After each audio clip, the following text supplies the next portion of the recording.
Blog Talk Radio. Welcome to the War Room. We got Dev, Kill, Jimmy, PJ, B. Austin, the Hot Block Commander. How you want it in the 1 or 2 hour show to keep the brain running with the premise to talk sports on a national level. Bold with the topic, sorta like the rebels. When it's game time, they like the Fab Five during prime time. Sports conglomerates speak their minds a little bit. For sports medicine and sports veterans and greats. The 4th of 26 saw the war in Kuwait. It's the War Room with 5 nights at the round table. 5 Philly guys diversified and educated.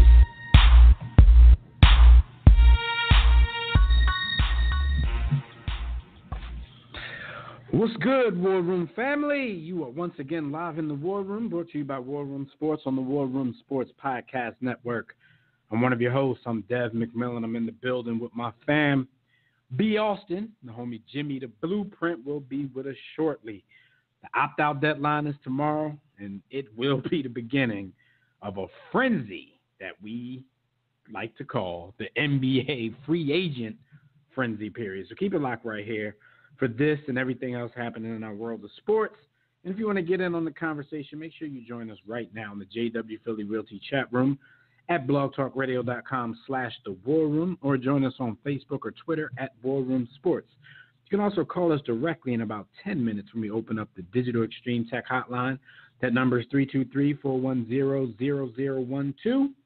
One last thing as usual, before we get the conversation started, we just want to remind you of something real quick, and that reminder is during the week, when you're not doing much and, you're just looking for something to do to pass the time while you're working or whatever, make sure you listen to our archive episodes at warroomsports.com, the War Room Sports mobile app, which is free on Android or iOS, iTunes, TuneIn, Stitcher, most other places that you do your podcast listening, you can find the War Room. So go ahead and do that.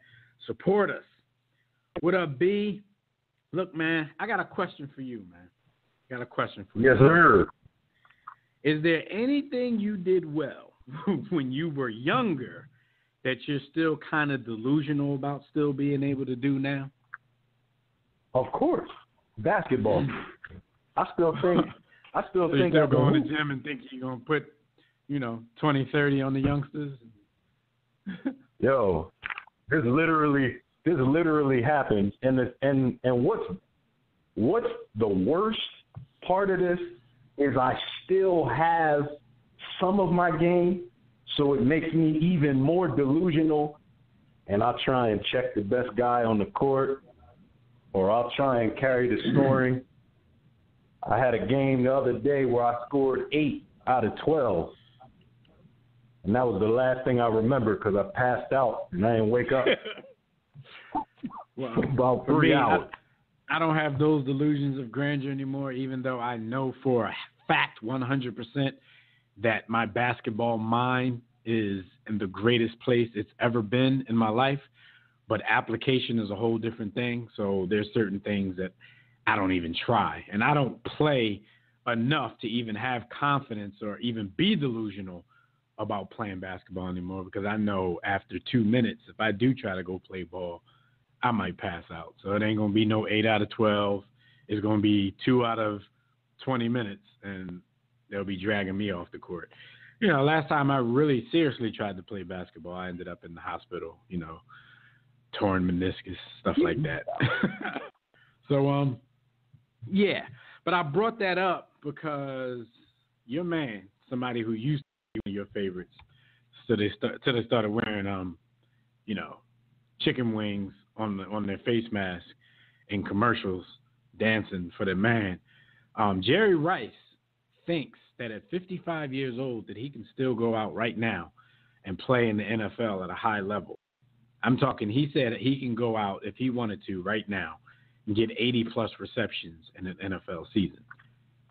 We know Jerry Rice is the greatest wide receiver of all time. He has an argument to be the greatest football player of all time. But do you think there's any stock in what he's saying, or is it just delusions of grandeur? No, and when you look at Jerry Rice's numbers, he's actually probably the greatest 2 wide receivers that ever played at the same time. It's not, let me explain this to people who don't understand what it is to be a middle-aged man yet. Some of you do. Some of you have resigned and gone off out to pasture, and you just observe. When you're in some semblance of shape, I'm not even going to say good shape, but some semblance of shape, it's not that you can't do some of the things that you used to be able to do. It's your healing time. It's your healing time when you play that game and you have a decent game, which by your standards maybe in your prime would have been an okay game, but you're feeling yourself, you're 45 and, you know, you scored on the young boys, or you went out, you ran some routes and you were beating the corner. Your recovery time might have been one day when you were 22. At 42, your recovery time is 2 weeks. It's recovery time. What? Jerry Rice can still go out in pads and make a play or beat somebody. Absolutely. He may even be able to play one game, but there is no way at his age that he could make it through a quarter of a season, let alone half. Jerry Rice at 54 would not be able to play 4 consecutive NFL football games. He can't do it. And that, I don't care if he can run a 4.5 40 still. I don't care if he can beat corners, because I believe that. Those are the things I believe. I believe physically he is able and capable of beating the third cornerback or fourth cornerback on an NFL roster. I believe he's that much of an athlete. You give him more credit than I do, because at 55 years old, I don't give him any credit whatsoever. I just say he's straight up totally delusional. Like, did you forget, I think when people talk like this, they forget why they retired from the league in the first place. Like, T.O., different story. You know what I'm saying? He's younger, and we all know T.O. may have gotten pushed out of the league prior to his time, but it wasn't fully because of his performance or his production. But at that point, his performance and production may not have been worth everything else that he used to bring to teams. So it was a part of it. But most people retire because, they just can't do it anymore. And Jerry Rice, I can't, at 40 years old, Jerry Rice had 92 receptions with the Raiders for only 1,200 yards. So, he was, getting his dink and dunk on a little bit with Rich Gannon, who was that guy, a dink dunker. At 45 for the Seahawks, you saw him play and you might have cried. I do remember that. No, that was 42. That was 42. It seemed like he couldn't do it anymore. So at that point, you were still doing it every day. You know what I'm saying? You were working out, you were doing all of that. So at 55 years old, like, come on, man.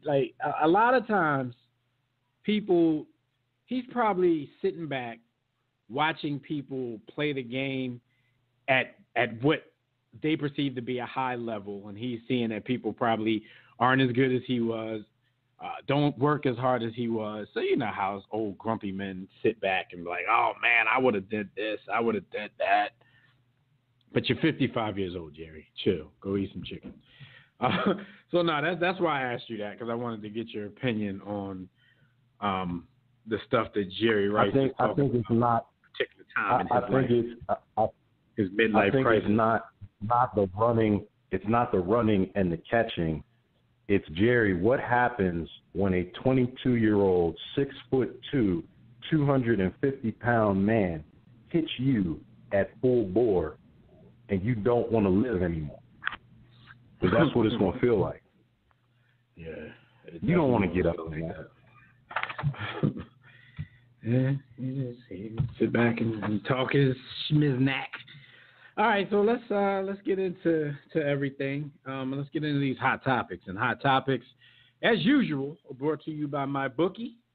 All right, everybody, let's talk turkey and how much of it you can make betting on sports contests at MyBookie. The FIFA World Cup is still lit right now, so if you haven't checked out MyBookie, this is a great time for you to do so. Lay down some dough on the biggest games in sports. Join us and thousands of other online players placing bets at mybookie.ag. You tired of getting a runaround when it's time for a payout? That's why we urge you to join MyBookie. You win, they pay, fast and without any hassles.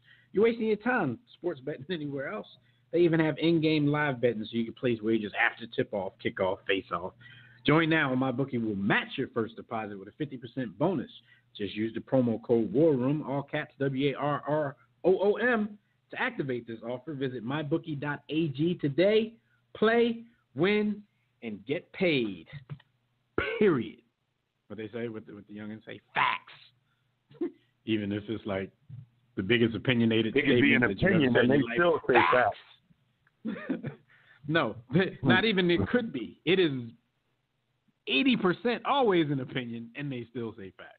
Like most of the time you see people say facts, they just said something very opinionated. Facts. Early.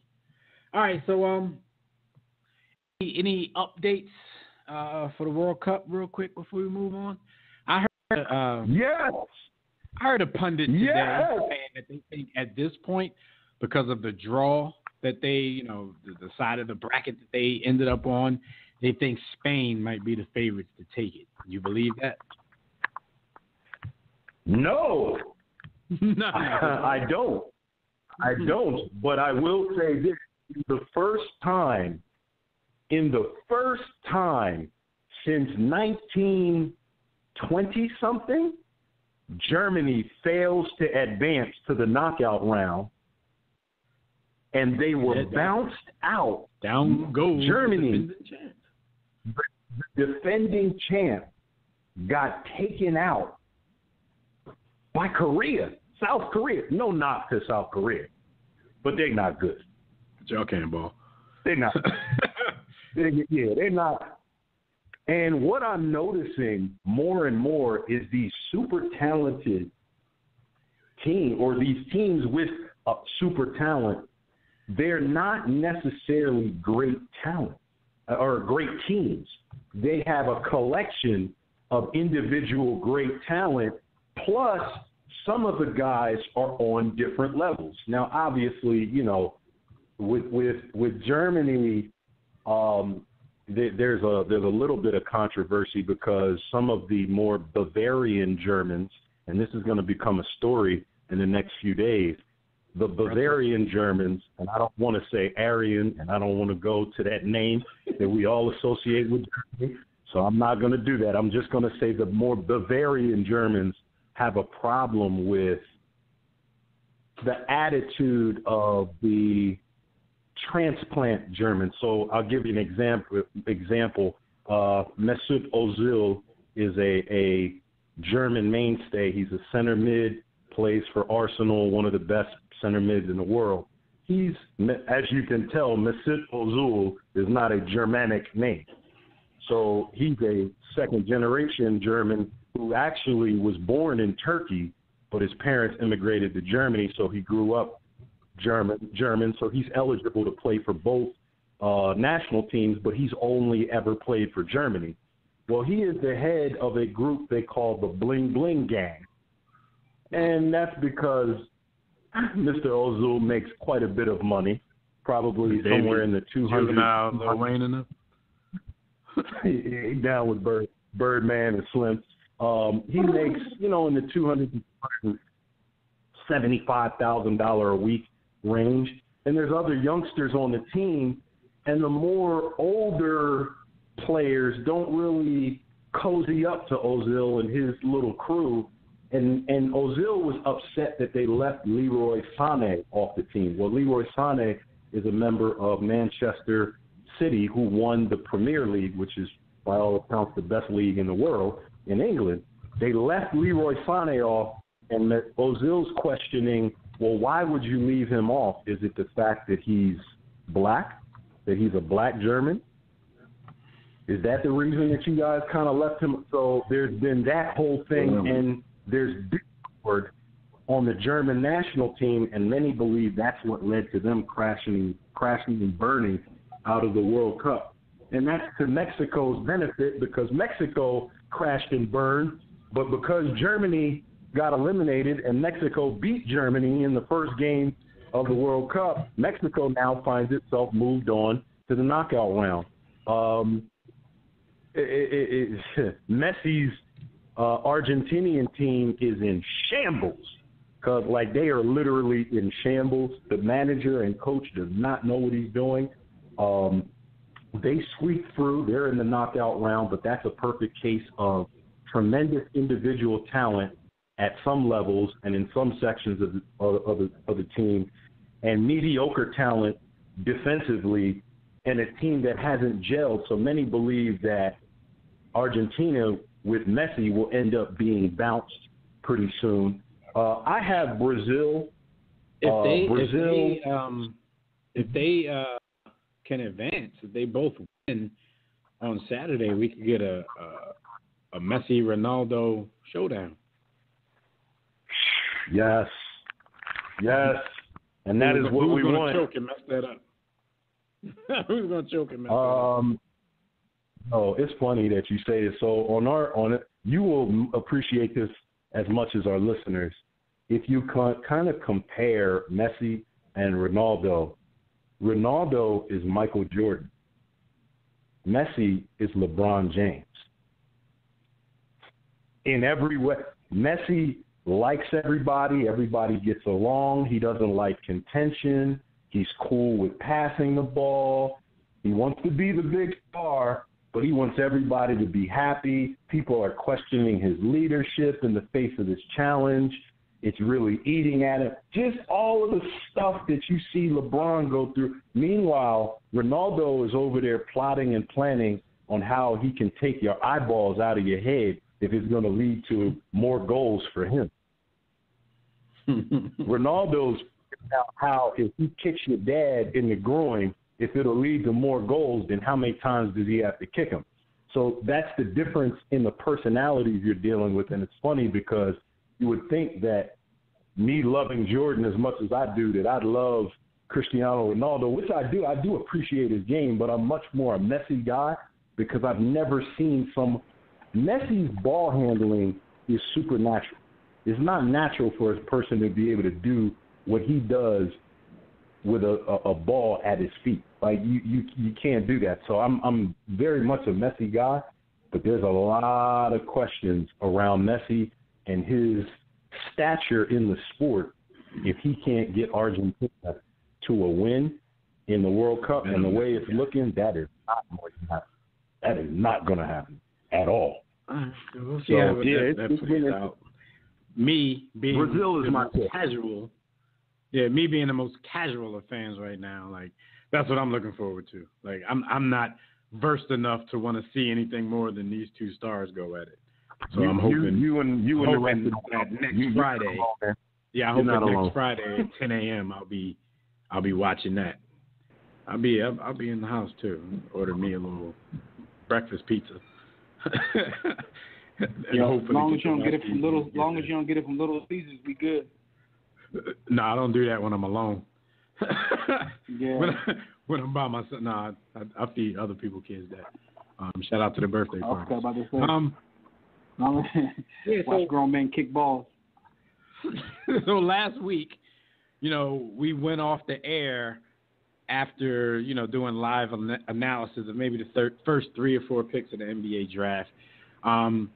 It's been a week. We're not going to beat the draft into you guys. I don't think this was like some super special draft class where a week later we need to be talking about it anyway. But I did want to ask you guys about one situation that in a matter of maybe 10, 15 minutes went from the darling story of the draft to the most messed up story of the draft, and that was the 76ers drafting hometown guy Mikal Bridges of Villanova, whose mother works for the HR department of the 76ers, and without much warning, because they didn't actually have much warning time, they traded him away for Zaire Smith and a future pick that belongs to the Miami Heat in 2021.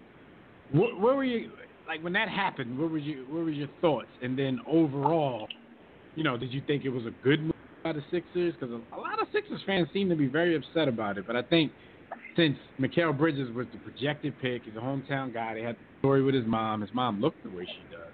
People were like, just for them to be around. I think a lot of people are a little bit salty about the situation, but I think in their saltiness, there's a lot of people that's already overrating Mikal Bridges. Like they're acting like we traded away Wilt for a pick and somebody else. But what were y'all thoughts about that? Here's my take, because I watched it live and we talked about it in the group chat as it was going on. The optics of it just look crazy, considering like the stories they jumped to right away about him being the hometown guy, his mom working corporate for the Sixers. Because she so wasn't like she's not like a janitor. She actually works corporate. She has a big time gig. Isn't she like the vice president of HR or something like that? Yo, she's like the vice president of HR of the whole organization. Like, so it wasn't like she was, making lunch. Shout out to the people that make lunch though, because they the Sixers got real chefs. That's a whole other story. Great. But the optics look. I'm about to take my wife on a date to the Sixers practice facility.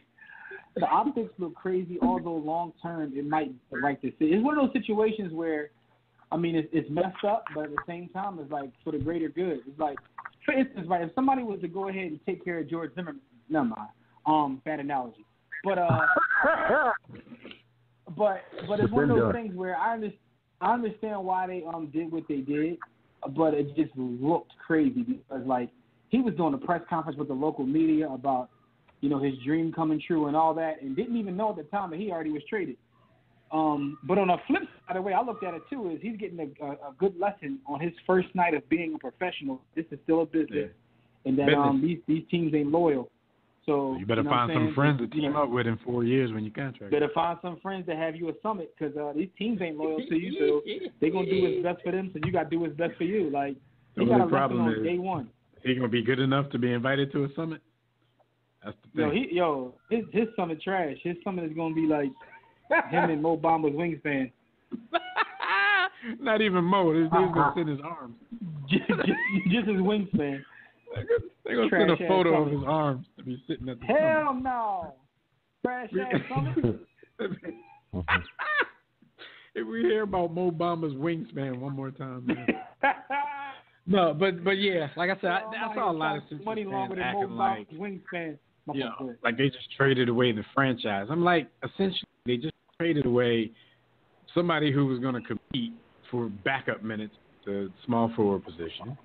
But he's a local guy. I mean, basically they traded away and they fell in love with a backup Robert Covington. Like, what does he do? Think about his time in Villanova. And, I'm not dissing him or anything because Robert Covington played part with the 76ers this year. No, but if you look at Mikal Bridges' game so far, because a lot of people come to the NBA and show you that they have more than they were able to do in college.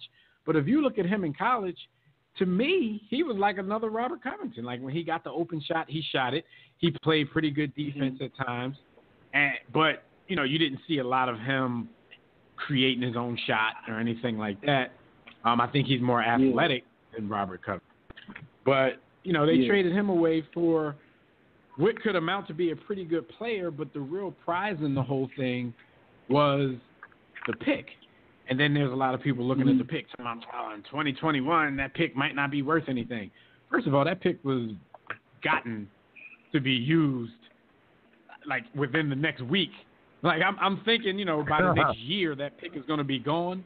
But they're trying very hard to off that pick right now, and that was the reason that they got that. Because as Brett Brown said after the fact, after I was trying to explain this to some people, like they're star hunting. And in this league these days, this is what you have to do, even if you already have stars. They're star hunting. So they're trying to get as many pieces together to offer a trade, which they have already done, and we're going to talk about that a little bit later. But that was the whole point. And, the trade, I mean, the draft pick was the real, asset to be gained in that whole trade. And if Zaire Smith turns out to be a pretty good player, then, But I also get it though. Like the guy just wanted, he just wanted a championship for the local college town. They knew what they were going to do, so they didn't have to let my man go out there with 76ers flags and throw a parade for the 76ers. If they knew, I don't think they knew that. Now, I don't think they knew because they actually got a trade offer prior to Phoenix that they turned down for Mikal Bridges. Phoenix came with that one, and they ended up taking it. The thing is, when Phoenix got on the phone and you actually started listening, somebody needed to call down there and say, okay, don't let him go into that press conference yet. Because he went to the press conference playing himself all kinds of ways. He was all hype. You know what I'm saying? Like, at some point, somebody has to say, yo, get him off of the podium. Like, they just let him go. Like, at some point, you had to get him off the podium. Yeah, that's what I mean. Like, I get the decision, but the optics look completely, like, terrible. But I understand it. But again, he got a nice lesson on night number one, man. Like, you know, he got a nice lesson. Yeah, he found out that they don't care about you. Still, I don't give about myself. Like he found out. So it's like, yo, it's all about what you can do for him. So now you gotta work on your game, prove them wrong, use it as motivation. Get your Randy Moss on. Just like torch the Sixers when you play them. Like that's essentially what you got to put this as a lesson, man. Lesson that this is business, and work on your game. Try to prove them wrong. Right, and in Phoenix, when I get against the Sixers, you shoot every minute that you're in the game. Yeah, I like to still just poop on him. You semi-poop on him right there too. Like he can't even work his way into the starting lineup eventually ever. But anyway, Skyview is in the chat room. He's a Sixers fan. He said, "I hope we didn't draft Zaire Smith off of one dunk in the tournament." Nah, I don't. I think it was just the trade package. I heard he's potentially better. I heard he's better than the gentleman from Villanova, or potentially better. Has more. I think he might be. I think he's a little more assertive. I think he's a little more assertive. Mikal Bridges, to me, in his college career, reminded me of like a Jeff Green, like a talented dude who seems too shy to get hit. You know what I mean? Listen, man, I think that's who they remind me of. He reminds me of a Jeff Green. Zaire Smith talks like Zaire Smith talks like he's an ESL, like English is his second language. So I don't know what to do with him playing basketball. He jumped like human in his second race. He jumps like an alien. But people talked about Zaire can't shoot, and that's the problem the Sixers have with a lot of their wing guys anyway. I wouldn't just totally flat out say he can't shoot. Like I've seen him make some things and the stuff that I've watched on him. I also wouldn't say he's a good shooter and that I want him to go out there and just launch threes. But I think he's capable. It's not like he got some ugly form that he needs to change. He just has to get in the gym. He's saying he ain't yeah, right. So no, just definitely wanted to get y'all opinion on that whole situation because like Jimmy said, it was mainly the optics. I think it was a pretty good trade. Another thing with the Sixers fans though, and we'll probably get more into this later too.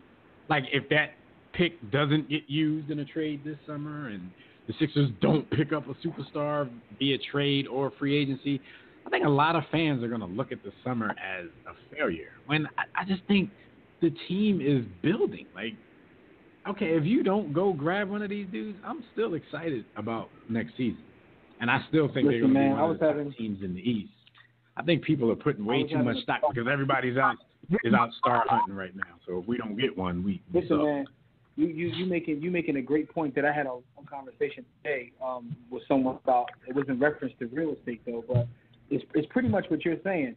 I told somebody, I said basically sometimes my best deals are the ones that I don't make, and just because it's not a deal out there that I can get it the way I want it. I'm not going to rush out just to be doing something. I'd rather stockpile just to have a deal. So for the analogy, the Sixers stockpile that pick and see and stay pat. Sometimes not doing something is the best move you can make. You know what I mean? Right. And sometimes people don't get that because the way the NBA has become at this point, it literally feels like the off season might be more exciting than the regular season. I see more cats engaged in the NBA during this point than I actually see when the game starts. It's like, yo, we got the arms race. No one cares about the regular season. Then everybody jumps back in on the playoffs. You got best players in the world calling each other. You want to run with me? Like it's crazy. Yo, it's like the mafia when they met up at the Appalachian. So it's like that's kind of what the NBA players do now. They just get together and figure out what's going on. All right. I mean, at some point they're gonna get GMs at some point. We're definitely gonna get to all of that. It's the main topic of the show. So before we do, let's get to the phone lines. We got a few callers on the line. Let's first go out to Arizona to the homie Tobias. What's going on, Tobias? You're in the war room. Oh boy! I must be the fan. Is Mikhail come out there yet or no? I haven't seen him on it. Hey, I don't think his white girl let him out in Scottsdale yet.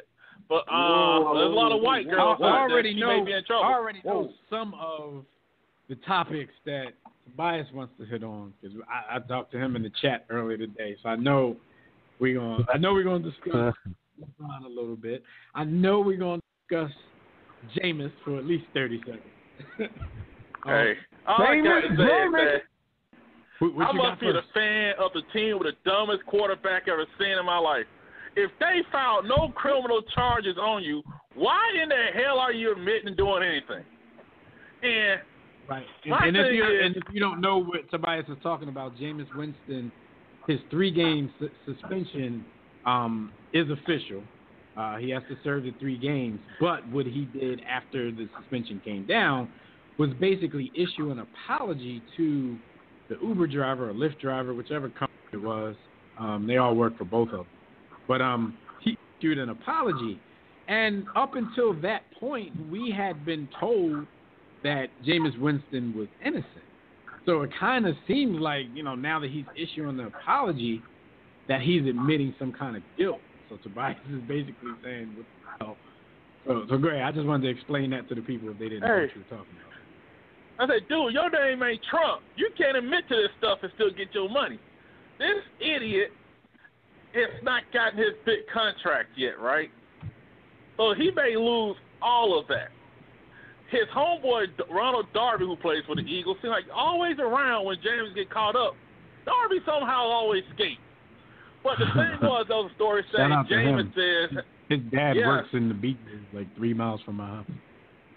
And like James, it was like, he started drinking alcohol. My thing is, what kind of friends you got? Because my thing is, we all know that once somebody gets drunk, we're not going to let them ride in the Uber alone because you never know what could happen. Hell, he could have gotten robbed. Who knows if he's drunk and stuff. You never know what could have happened. But you don't want – it's like I've been in situations. Yeah, because I've been in situations where, hey, I had a little too much, had a female Uber driver. I said, forget this. I canceled it. I found a male Uber driver. Because you don't want these nothing. Women got everybody shook, yo. You ain't lying. Dudes don't even want lady Uber drivers no more. Me too. Me too got y'all shook. Hey, and here's the thing. Because as a friend, we all been there. We go out. We make sure our homie a little loose. Hey, man, we go roll to my crib. Make sure nothing happens. But the thing is that the way this NFL is, and me too, he hasn't gotten his second contract. He may not be with the Bucs after next season. Or if they do re-sign him, instead of 20-something million, he may get 8. So look at how much money he's potentially losing, or even his career behind this stuff. Yeah, he's going to get an incentive. He's going to get an incentive-laden deal where they're going to pay him a base of 7 and say, "Look, Jameis, you can earn up to $24 million." Yeah, let me read you real quick what he said. But in his statement, he said he apologizes to the Uber driver, saying it's uncharacteristic of me, and I genuinely apologize. He adds that he's eliminated alcohol from his life, and he's disappointed in the decision, but he understands the NFL's process. Yeah. Good, man. Like I said, I want them to cut Ryan Fitzpatrick. Every time he's on the team, somehow he ends up starting by hook or by crook. I don't know what he has. Somebody gets hurt, somebody gets caught up, but he ends up starting. But the thing is that you got to know, it's like one thing here. if there's no criminal charges, there's no need to admit to anything. So I don't know what happened. Maybe he was drunk when he did that. Yeah, it may be. And you know when you're drunk, I eliminated alcohol from my life, but I'm twisted right now, so I'm sorry. After this message, I will. Yeah, and the thing is, look at it. See, here's the thing. Look, I remember Shannon Sharp was telling a story where James, he was like he got caught up that someone accused him of something. He said if the maid come by the room, he taking the food and closing the door, or if she clean, he leaves. Because nowadays it's a mere accusation. Even if they find nothing on you, what do they say? Oh, you paid them off, or oh yeah, he is paid. She was scared or whatever. That's what I think. Innocent. We actually got live audio of Jameis. He's making a statement now about his former statement. I'd like to explain something. I ain't punchy. I got what you call a relaxed brain, but I ain't punchy. It's just. He ain't punchy. My thing is, what did he do? He put a Craigslist ad out there like, hey, you want to be my PR guy, my attorney? There's no way in hell that a good attorney or PR guy would say this. He might have. Jimmy, he might have looked on Fiverr and found one. My thing is, what did he do? He wrote the terms of the contract down on the back of a cocktail napkin. What is Goon doing? He ruined his career. I'm like, who let that statement out? Zeke Elliott probably knocked that woman out last year when he was in college. He ain't admitted to nothing, which was smart. Zeke on his grade stuff. Yes. Zeke saying he wasn't the one who pulled that girl breast out at the parade. We got it on. Do it on camera and say, no, not me. I do not recall. Only black dude there too. Somebody, it wasn't me. Zeke was like, nah, I didn't let Dak squirt me with a penis gun. Nah, it wasn't me. I know.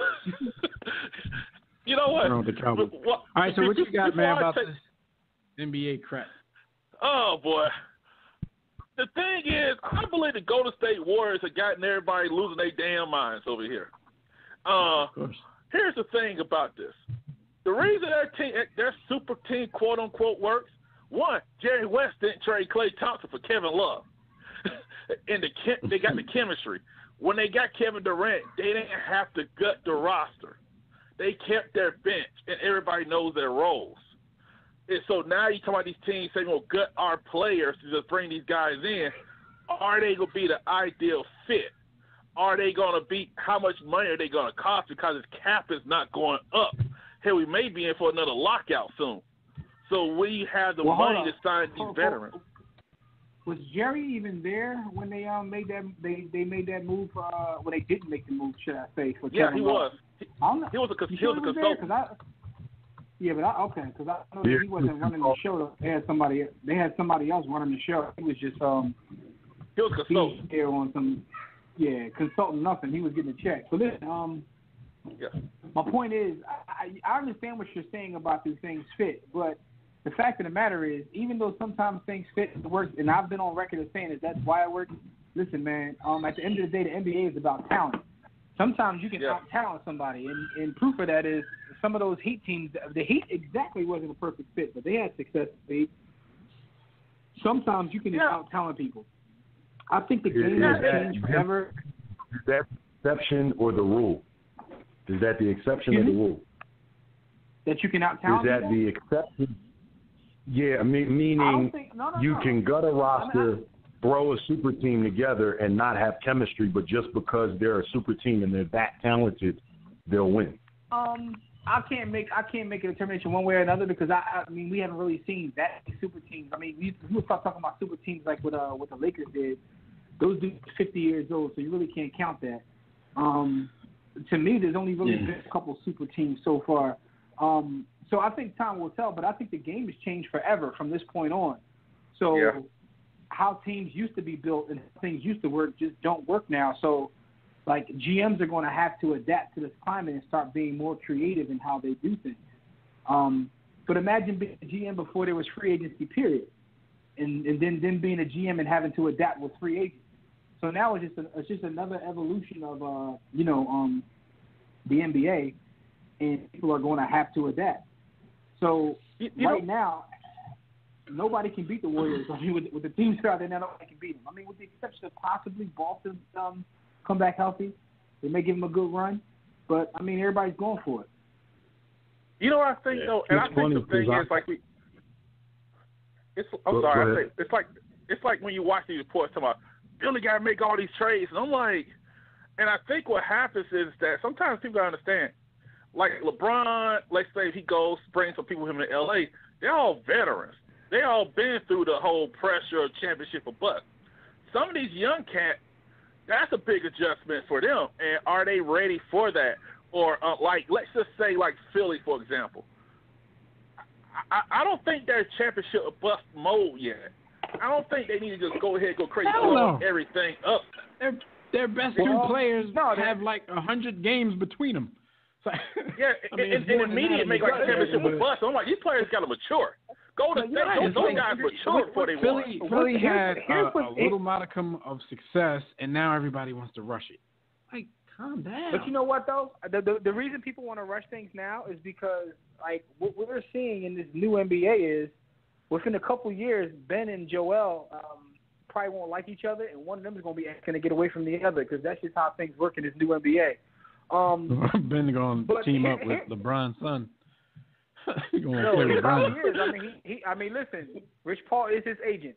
But what I'm saying is, another thing about Tobias is, another thing about this whole situation, Tobias, is people get too step over nothing.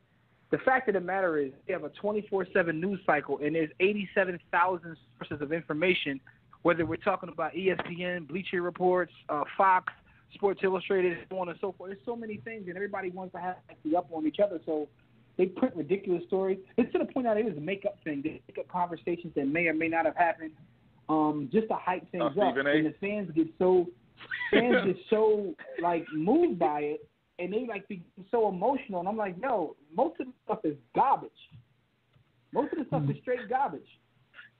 Here's the thing. Here's one thing that I say. I think with this, it's also important to be a well-run franchise as well. It's not just about, hey, the market. Well, it's mostly market because some of these markets just suck. Ain't nobody saying I want to move to Memphis or Oklahoma. Let's just be honest about that. But it's also about being well-run because the Knicks, the Bulls, two of the three biggest markets, the three most valuable franchises, can't even get meetings because they aren't well-run. And I think that is something these teams got to look at. You got to run your team. Look at Atlanta. Black men have a ball in Atlanta. Can't get a meeting with nobody. Ain't had a star since Dominique Wilkins. So you got to be well-run nowadays. It's crazy that nobody teamed up in Atlanta yet, though. I mean, like, why teaming up? True, but has Atlanta put themselves in a position in terms of dumping salaries and having an off season where they can? So it's one thing. You got to have I know what you're saying, but you got to have Schroeder, baby. Hey, Schroeder, and that did a Schroeder. I think like 2 summers ago when Atlanta had when they freed up a bunch of cap space, but it was like, y'all ain't gonna get nobody. Like, yeah, they didn't get anybody. They tried. But it was a waste of time. I mean, the Lakers cleared up a bunch of cap space last time, and they didn't get LeBron. They got Jeremy Lin. So I mean, sometimes it happens that way. But no, but it's surprising when it happens to the Lakers. Like it's. The Lakers have struck out in the past few years with that. We paid Carlos Boozer. We just move on like nobody going. But here's another thing. Here's another thing, Tobias, and a lot of us as fans tend to do this. We think most of these organizations care about winning, and some of them don't care whether they win. So if I run an organization, and I don't even care if I win, but I have a chance to go out there and LeBron, Paul George, Kawhi, any sort of combination of those.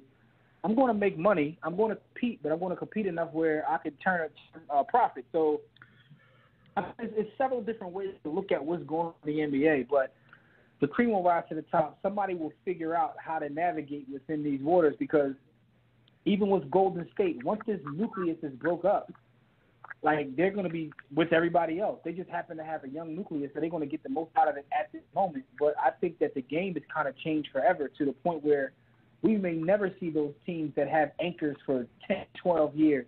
I think that's dead.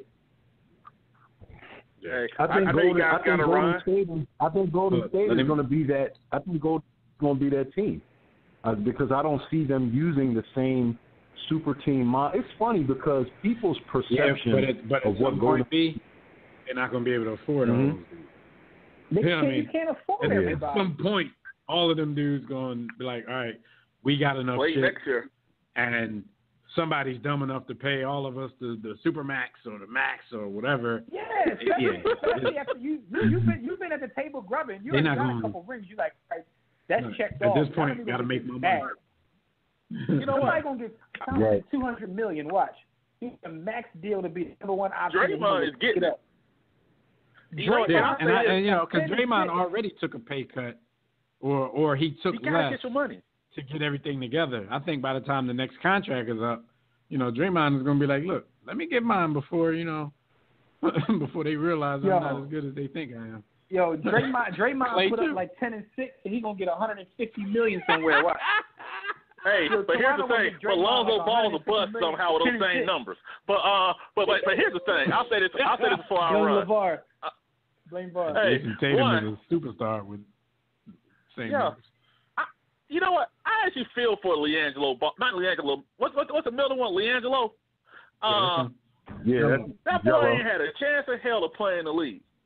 And there would have been no shame in playing 4 years at UCLA and seeing what you got overseas or maybe getting on the NBA. There's no shame in that. I think that if he played in UCLA for a couple years, might have helped him. Exactly. Right. I think he could have. His dad didn't take him out of school. He might have made it to the league. Yeah, I think this whole thing like just backfired on him. But I think if he would have, but actually he did it to himself too, because I don't even know if that happens if he don't go out there and do it, get his step game on. Right. But the thing is, what they're essentially asking them to do, they're asking the NBA to take his least talented son directly out of high school. That's basically what they're asking. I mean, because they play like 4 or 5 games in Lithuania, that don't count. All right, but Tobias, we always appreciate your call, good brother. Hey guys, I said this before I go. Thanks for taking my call. Hey, in the 3 years, Joel Embiid gonna tell about Ben Simmons on Twitter smashing a chick that was kissing dudes, somebody that's her best friend. But y'all take it easy. Yo, all right. Pay out of the Ubers, cuz. And then Joel gonna team up with Mo Bamba's wingspan. All right. Yo, not Mo Bamba though. Just the wingspan. All right, well, let's go down to the GA. The homie Nas is on the line. Nas, what's going on, good brother? Yeah, ain't nothing, man. Sitting out here, it's raining like hell. It's good with y'all. Not much here, man. Watching this NBA stuff, like Jimmy said, there's more going on now. Yeah, I'm in the city, man.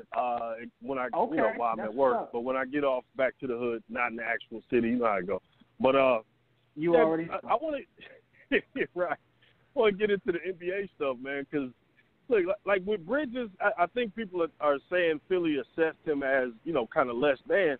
When it might have been more a salary cap thing anyway. Just looking at that 10th player draft slot, they might have been thinking towards the future and how their cap's going to go, and just might have wanted to pay that slot.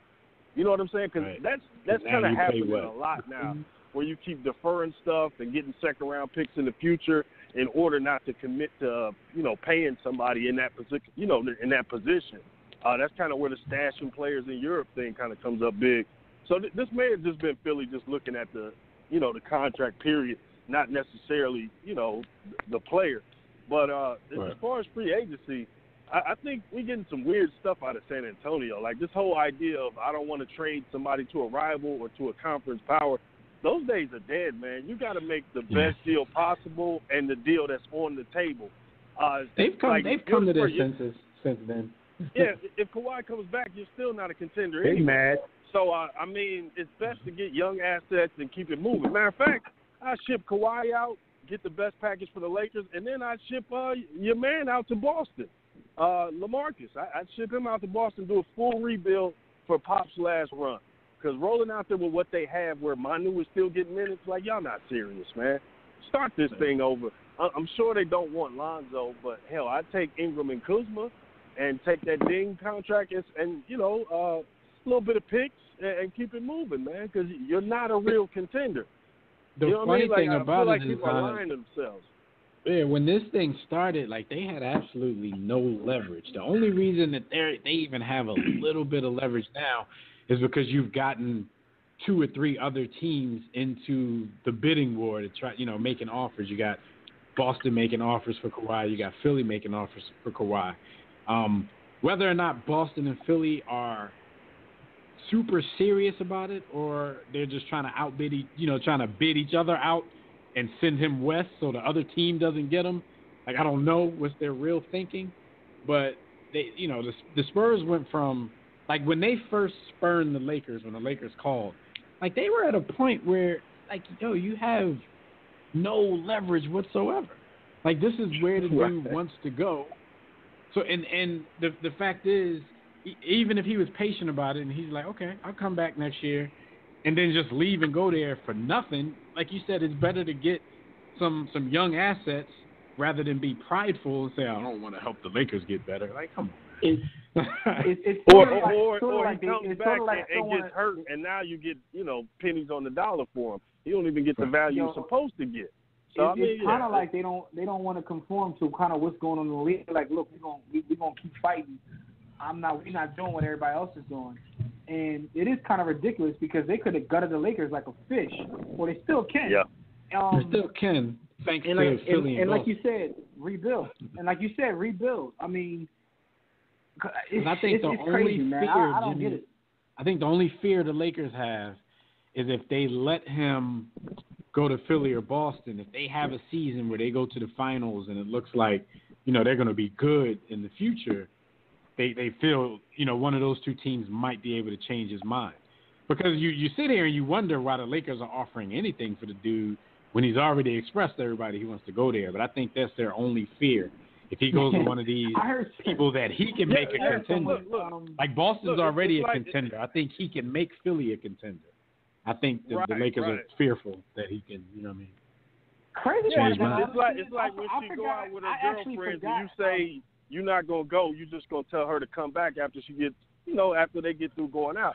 Hey, man, they might end up having a real lot of fun, bro, and you might up sitting up at the crib and she don't fall through. Like, no, you need to lock it down when you can lock it down sometimes. Sometimes you're going to have to go to that bar you don't want to go to. You know what I mean? Now you just told the realest hypothetical story that I've ever heard. How many times that happened in college? No, I ain't trying to go to the club. Just come back after you finish. She go out and get lit with some other dude. and she end up in a whole other dude bed. But the crazy part about all this is, like, reality hypothetical. I forgot just how good Kawhi was. So I started looking up, and I was like, I forgot he was defensive player of the year. He did get an offensive game. He did work on his jump shot. Like, that season that he missed, well, for whatever reason he missed it, I forgot how good he was becoming. Like, he really was coming into his own. He shot 44 from 3 last year. Hey man, you put him with LeBron, man. Yeah, we talking about all-time great team. You talking about facing Golden State and saying, okay, Kawhi, your only responsibility is KD.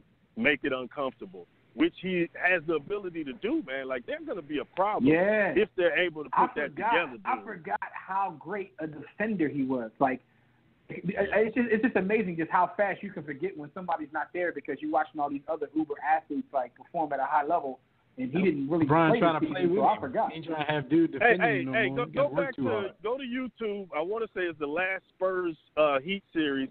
Bron's at the line, and something happens where an exchange happens, and they do the substitutions, and Kawhi comes back in, and LeBron is visibly on his face like, damn. So you know what I mean? Because he didn't get the free throw off before your man got to check back in again. That's why you want to play with him. And you know what else we missing? How about, since Kawhi never talks, how about he might be real LA, and he might just not like kicking it with them Spurs dudes. He might not be a Tim Duncan, Tony Parker type dude. Like, they might be corny as hell to him. He might not like going out or hanging with them just because they might be a certain type of dude. I mean, we can all imagine what type of dudes those are. Like, he might be kicking a whole different way.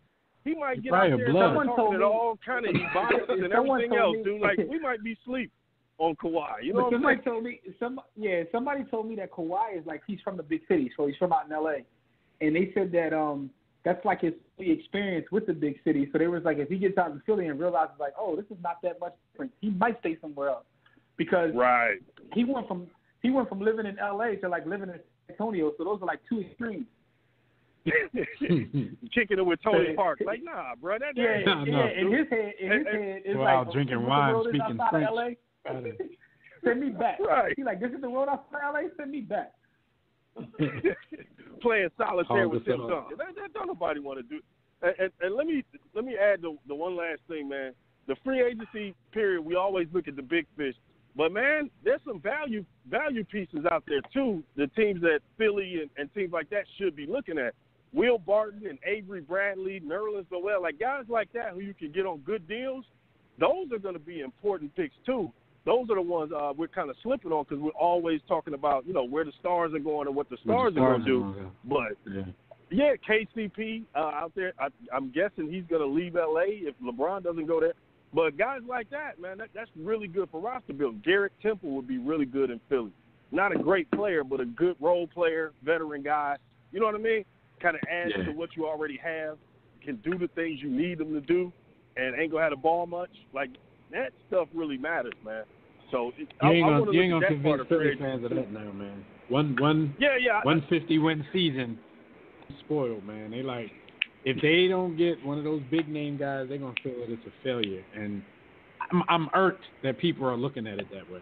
I'm like, dang, we just started to, the rebuild is finally bearing some fruit, well, and now we want to. What that shows you is, they don't have a lot of faith. They don't have a lot of faith in the two guns that they have. That's what that shows you. Because after this season, this is probably the only season they can really get a big gun. Because after this, they want to start paying them. So, right. So that's the way the Joel already re-upped, so he's good. Joel already re-upped, and he's not making what he could make because he was such an injury question. Because he got bad feet. Right. So he's being the NBA got him on a discount because of the injury. Somewhat, but here's the thing with that though: the NBA in 2018, them contracts don't mean nothing. Cats would be like, I want money now. Yeah. I mean, but we always got that. You be like, dog, you got 6 years left. I don't care. Pay me now. We always got that $65 million down in the pocket. We can get rid of Covington if we ever need anything. Hey, after the Johnson deal got moved, any deal is possible to be moved, so it really don't matter how bad it is. Never get rid of Robert Covington for Garrett Temple. No, but you know what's good?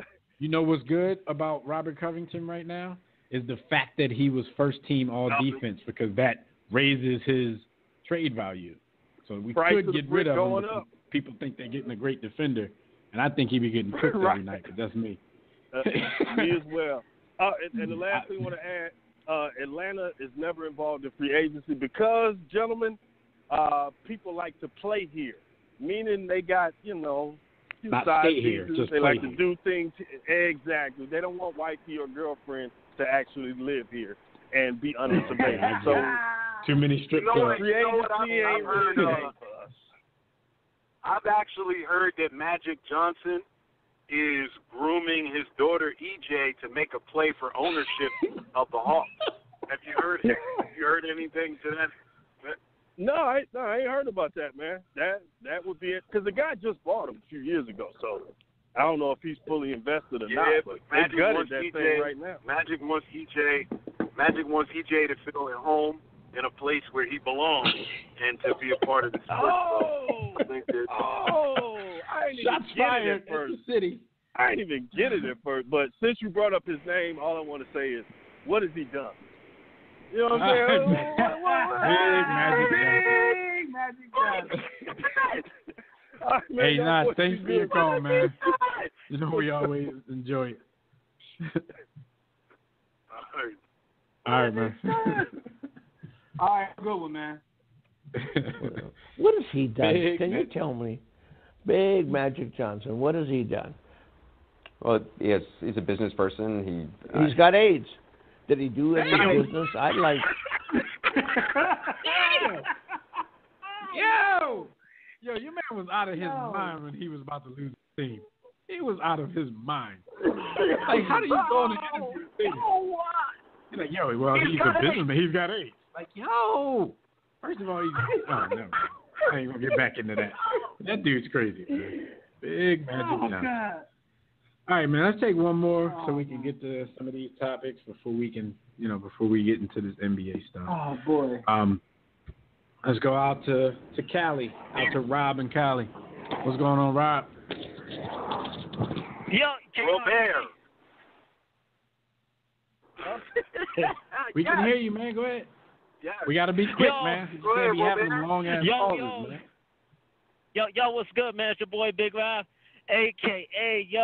Mr. Showtime, Big Rob. Yo, it's a Big Rob, a.k.a. I something like the Thriller in Manila. Yo, why you out of breath, Rob? all Rob, you squeezing one, cuz? Why you out of breath?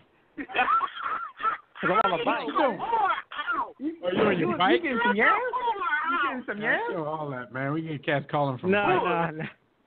You working out? No. But I'm working out. Yo, I can tell you like this, man. Laker Nation is pumped up, and like Malcolm X said, by any means necessary, make the Lakers great again. I know everybody was talking crap about Magic getting a job because he's Magic. Y'all didn't say the same thing about Bird. Y'all didn't say the same thing about Joe Dumars or Jerry West or anybody. But anyway, yo, all I gotta say is this, man. Y'all pumped Make up. the Lakers 95% great of again. y'all don't even like LeBron. What you talking No, about? We about to Dev, see you're a wrong. whole lot of dudes. Dev, you're wrong.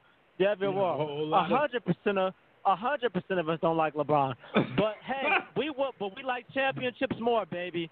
Okay, bring his flopping big ass over here, man. Okay, let's. Yo, he's the king.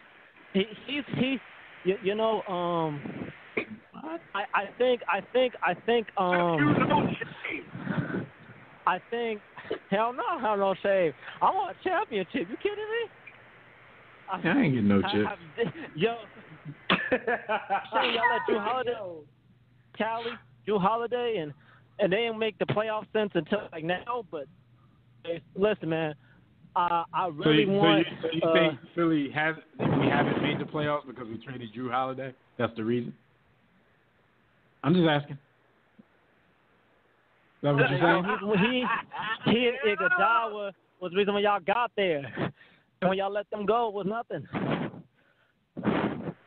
You realize how many people left after that? Like, they gutted the whole team, though. And I like Drew. I have no idea. You no idea what's something going out of on that right now. it's not. I was that because then they had a really good guard in Michael Carter. They let him. He's trash. No, he's not good. Trash. He's not good. What has he done?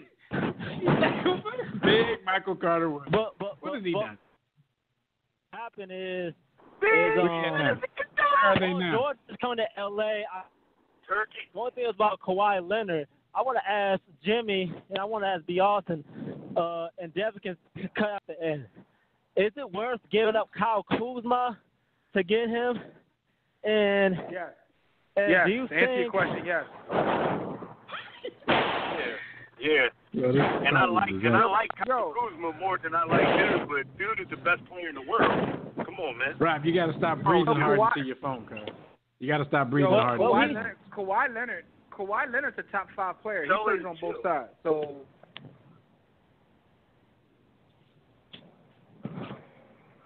You there? All right. Is it? Hello? Is he there? Yeah, he said Kawhi Leonard is a top 5 player. He plays on both sides of the ball. That was his answer to you. Now, Rob, come on. Now, be Austin. What's going on right now? I don't know. I don't know, man. They probably found out that I was smuggling undocumented immigrants back to their homeland, which is in California. That's near here. Rob over there looking at pictures of Jimmy's hair. Man, while you're looking at pictures of the threesomes with the Ball brothers and the freaking holidays. Yeah, you playing sound crazy. ball on the holiday. Damn. Next time you look at that post, Rob, look at the parentheses and then go look at the remote control on your TV. You got one. Went way over your head, cuz. Went way over your head. Devin, all the arguments. Didn't you read the time I told you I was partially dyslexic, man? Come on, man. You know that's how I get half my arguments online. But if you know that, you're trolling. Because I don't want to be the one to have to put that out there on social media, because then I'm going to look like the bad guy. No, DK. Everybody don't listen to the show. DK. But they don't hear you calling in admitting to this stuff. They just see you trolling on the page. All right, man. What's up? Because we got to roll. What else you got? It's with love. It's all with love. I know. It's always it is. I don't take that seriously. Wait. You ain't got to worry about that over here. It's all love. All I gotta say is you're one of our most loyal supporters, because I want to say this. Do you think like I want to ask Beyonce this, because work ethic is everything. Do you think the Lonzo Ball will put in the work ethic to make him a great guard, or do you think it's like past due? The dude will eventually go downhill. He only cares about making just regular light-skinned dudes, and he doesn't really care about basketball. And also I think it all depends on how much you listen to his daddy. I think that first you got to become an independent thinker, and that hasn't happened yet. So, I really don't know. I think from a talent standpoint, he has the talent to be anywhere from pretty good to maybe even very good. But I don't know that will materialize in the conditions that he's grown up in, and the fact that he's still, under the influence of his dad. All right, man. No, I'm saying you can finish answering his question. He's still on there, but his line makes. Oh yeah, I don't know. I don't know that he'll. I don't think he'll blossom into everything that the hype machine created. And then that's not a knock on him. The only person we've ever really seen that has lived up to every ounce of the hype is LeBron. That boy did it, but Lonzo had a lot of hype. I don't think that he can live up to that, and that put him under unfair scrutiny during his rookie season, because his rookie year wasn't terrible. It just wasn't. I'm gonna keep telling people this, man, and I ain't gonna keep going to bat for Lonzo like I'm his biggest fan or something. But the dude averaged 10-7-7 in what everybody's calling a bad season. Lonzo's gonna be okay. Yeah. Lonzo's gonna be fine. I don't even think he had that much hype. He had hype in terms of popularity, but most people were saying that he was gonna be a bum. Most people said he was nothing but his pop's mouth. Like, so I don't think he had hype to live up to. Like, that's just my perspective. But come on, the dude. I mean, it would have been a very small, but the dude almost averaged a triple-double in his rookie year that everybody said was a terrible year. So it's like, if we expect him to improve, it's a couple things. I guess work ethic is the word. Things. Go ahead. It's because it's because he's playing in a big market. He wasn't even the best rookie on his team. So that kind of at least not scoring, because I still think the team looked better when he was on the court versus when he wasn't. Yeah, but the Kang is the King, dog. The Kang put the ball in the basket, but he wasn't interested in doing nothing else on the basketball court. Hey man, my man B also said they don't count nothing else. That don't mean you ain't got to try to do nothing else. Just be ready for it not to be counted. Kang cool, that's man. why he the King. Kang cool. My man said they don't say. They don't count rebounds. They count points. I had 10 points and they 2 count defenses. Points. No, dog. You mean 2 defenses?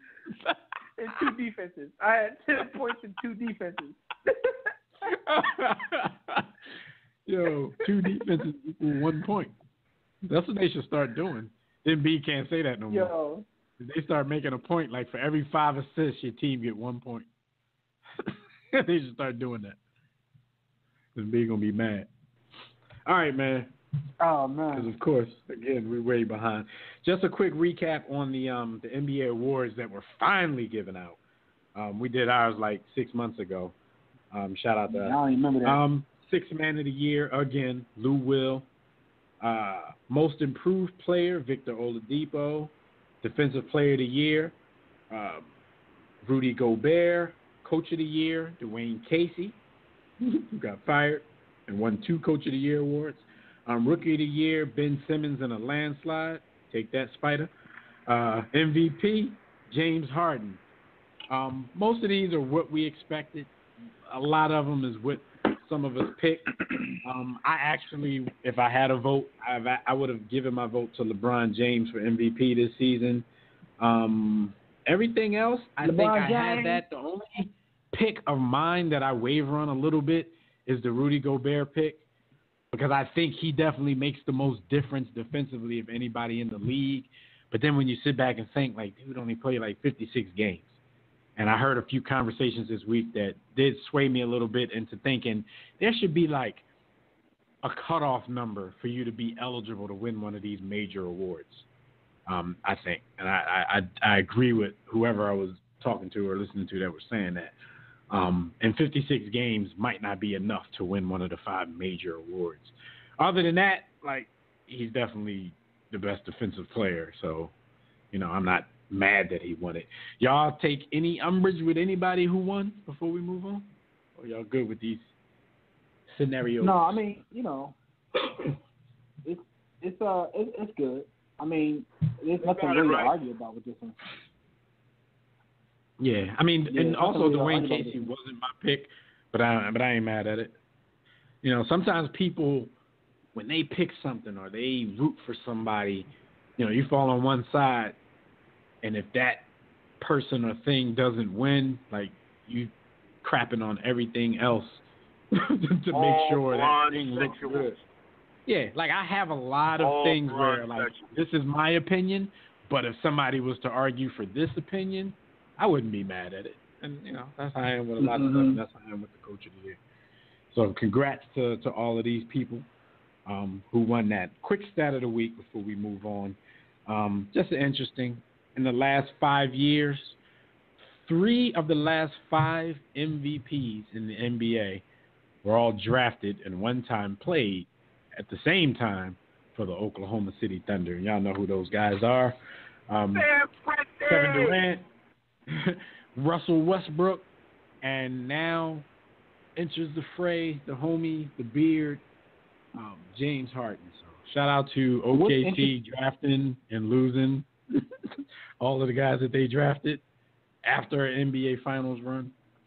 But congrats. What's interesting about that to me is that kind of like, because of that, it kind of like makes you go back and revisit it, and you realize that they basically didn't want to. They came up with $5 million more. They could have kept Harden, and who knows how that would have changed things. I think it was sick. Jimmy, at the same time, though, do you feel as though OKC should be folded and put into Bolivian because they weren't able to maintain those 3 guys?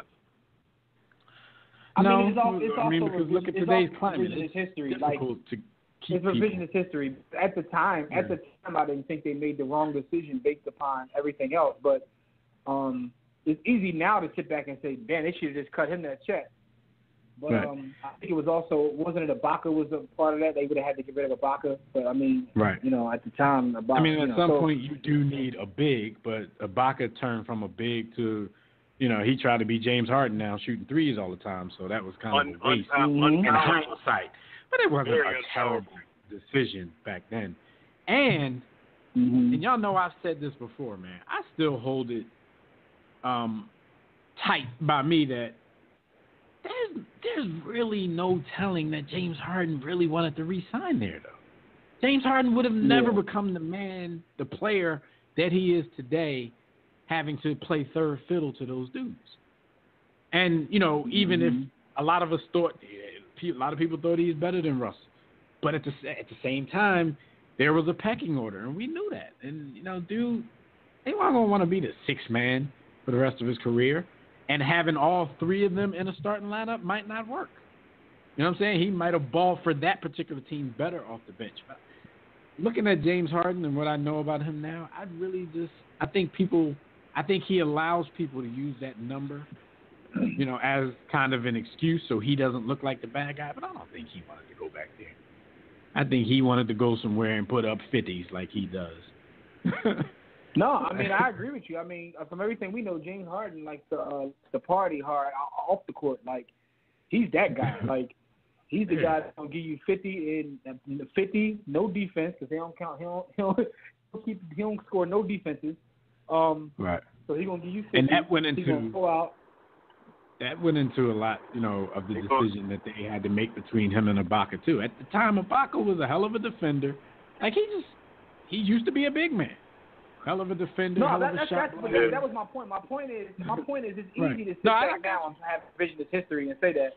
But at the same time, though, I think part of what you're saying is correct in the sense that he wanted to go to a bigger city where he could score 50, give you 0 defenses, and go get a chick, and use that party, in the party. IG models DM. Because shout out to the homie Hank Rawlinson. All they got in Oklahoma City is one Chili's, and that's where they got a party after every game. He was tired of partying at Chili's. So he needs to go to the he do his thing. He has a mean nightlife game. So score more nightlife than he do defenses. So with that being said, I think part of what you're saying is eating correct. outside at Chili's the other night taking pictures. Yo, my man Melo was drinking Bordeaux on the south of France in the street on a moped. Yo, he said, I don't care about basketball. I'm going to hate and watch me get money. Melo said, if they hate, then let him hate. Well, watch his money. Melo damn sure opted in to get his $28 million next year. Yo, not only did he opt in, he opted in and then sent a message out and said, haters can, what did he say? Haters can duck sick. That's what he said. Get your money, little double bag boy. Upon signing his opt-in, he wrote out a tweet and an Instagram post that said, haters, can duck sick. I ain't mad at him, though, because all these opinionated people out here, Jim, talking about what he should do and blah, blah, blah. Like, how many of y'all going to walk away from $28 million? Shut up. Shut up. Look, if they hate, let them hate, and watch the money pile up, as my man Curtis Jackson once said. If they hate, then let them hate and watch the money pile up. Come on, man. All right, so salute to Melo, man. Melo says it ain't about basketball no more. About this check.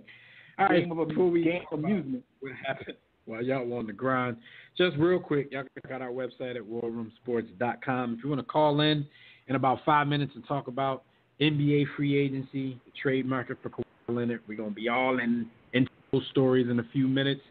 Right now, we all in the videos. We're going to talk about what happened while you guys were on the grind. You guys tired of reading the same old sports books, same lists, rankings, imaginary starting lineups, GOAT arguments, and all this other crap that's subjective and being passed off as facts? Be sure to pick up your copy of Sports. Now, stay with the acronym here. Smart people only read the sports. Now, if you don't know how to spell sports, then that meant nothing to you. But this book has a mixture of great sports topics, hip-hop culture, just stuff like some stuff you just got to get because, the humor in this bunch, like if you don't get it, you might be lost when you're trying to navigate through a piece like this. That also means you don't listen to the show. If you don't get it, then right, listen because to our show. We put you on the game all the time. And in the back of the book, the author, Jimmy the Blueprint, conveniently gives you a War Room Sports glossary for a lot of the stuff, a lot of those terms and words that we might use that you don't understand. So once you understand what something means, you'll go back to a certain part and find it to be the most entertaining thing that you've ever read in your life. I don't understand how you didn't understand me on that sports junk. And if you don't understand, put the book down and go back to your miserable life. No doubt, because this book is just like Uniblab. This book just like Uniblab. So go to sportsthebook.com or get your copy from our website at warroomsports.com. But just don't miss the movement. Look, man. Shout out to the HU. Uniblab. I don't know. Body kicking flab. But shout out to the HU. No disrespect to the homies over at Tissue and the Tape, but I mean DHU, not just HU. Damn. No, that's Hampton Institute. Yeah, that's pizza hut. Damn. Jimmy's going to instigate the tournament. All right, so look, Howard student becomes the first African-American world jiu-jitsu champion. The homie's name is Shane Jamil Hill Taylor. Got a lot of names. I hate you. So that means, you come on camp, you come to homecoming acting crazy, boy might grapple with you on the yard and whoop that ass. But he was crowned the 5th International Brazilian Jiu-Jitsu Federation's world champion, making him the very first African American to hold that title. So we just give him a shout out. There ain't much we can say about that because, we don't run around studying Brazilian Jiu-Jitsu. Don't let him off the hook. You're going to catch these balls. Yeah. If you're going to crown him, then crown his ass. So to be that, at the black belt level and to be the first African American to do it. That's funny. I mean, we're in 2018 and we're still experiencing first as a race. Oh, that was my next bar. That was my next bar. Yeah, it's crazy. He's 20 years old and he's going to be entering his last semester at Howard in the 2018-19 school year. So I don't know. That means he's on his game. Right, I can imagine that he's probably one of them dudes that walk around campus quiet. People probably don't even know he gets no yams. He about to though, because his name was in the paper. His name was in the paper. Kawhi Leonard in the face type ball. When I say paper, I'm just using that symbolically because don't nobody read papers no more. This was a Shadow League article. So he basically unless he made the shade room, nobody know. He basically made ESPN. I would like to. He made black ESPN. I would like to Shadow League. I'd like to make another point to kind of buttress your point about Brazil. It's funny because Brazil is known as the jiu-jitsu capital of the world.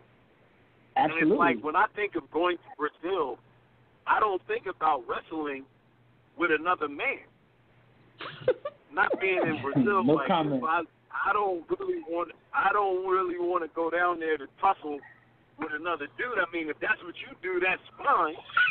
But for me, I wouldn't have been able to get my Brazilian. This is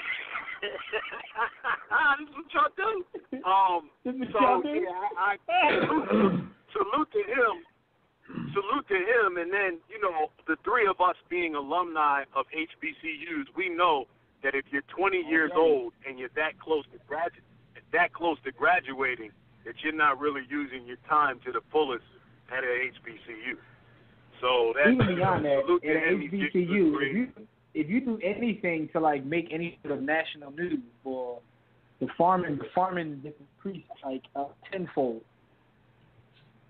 Yeah. All right, so no, the yam farming goes way up. But if you're that close to graduating at 20, you're not making full use of your time there socially.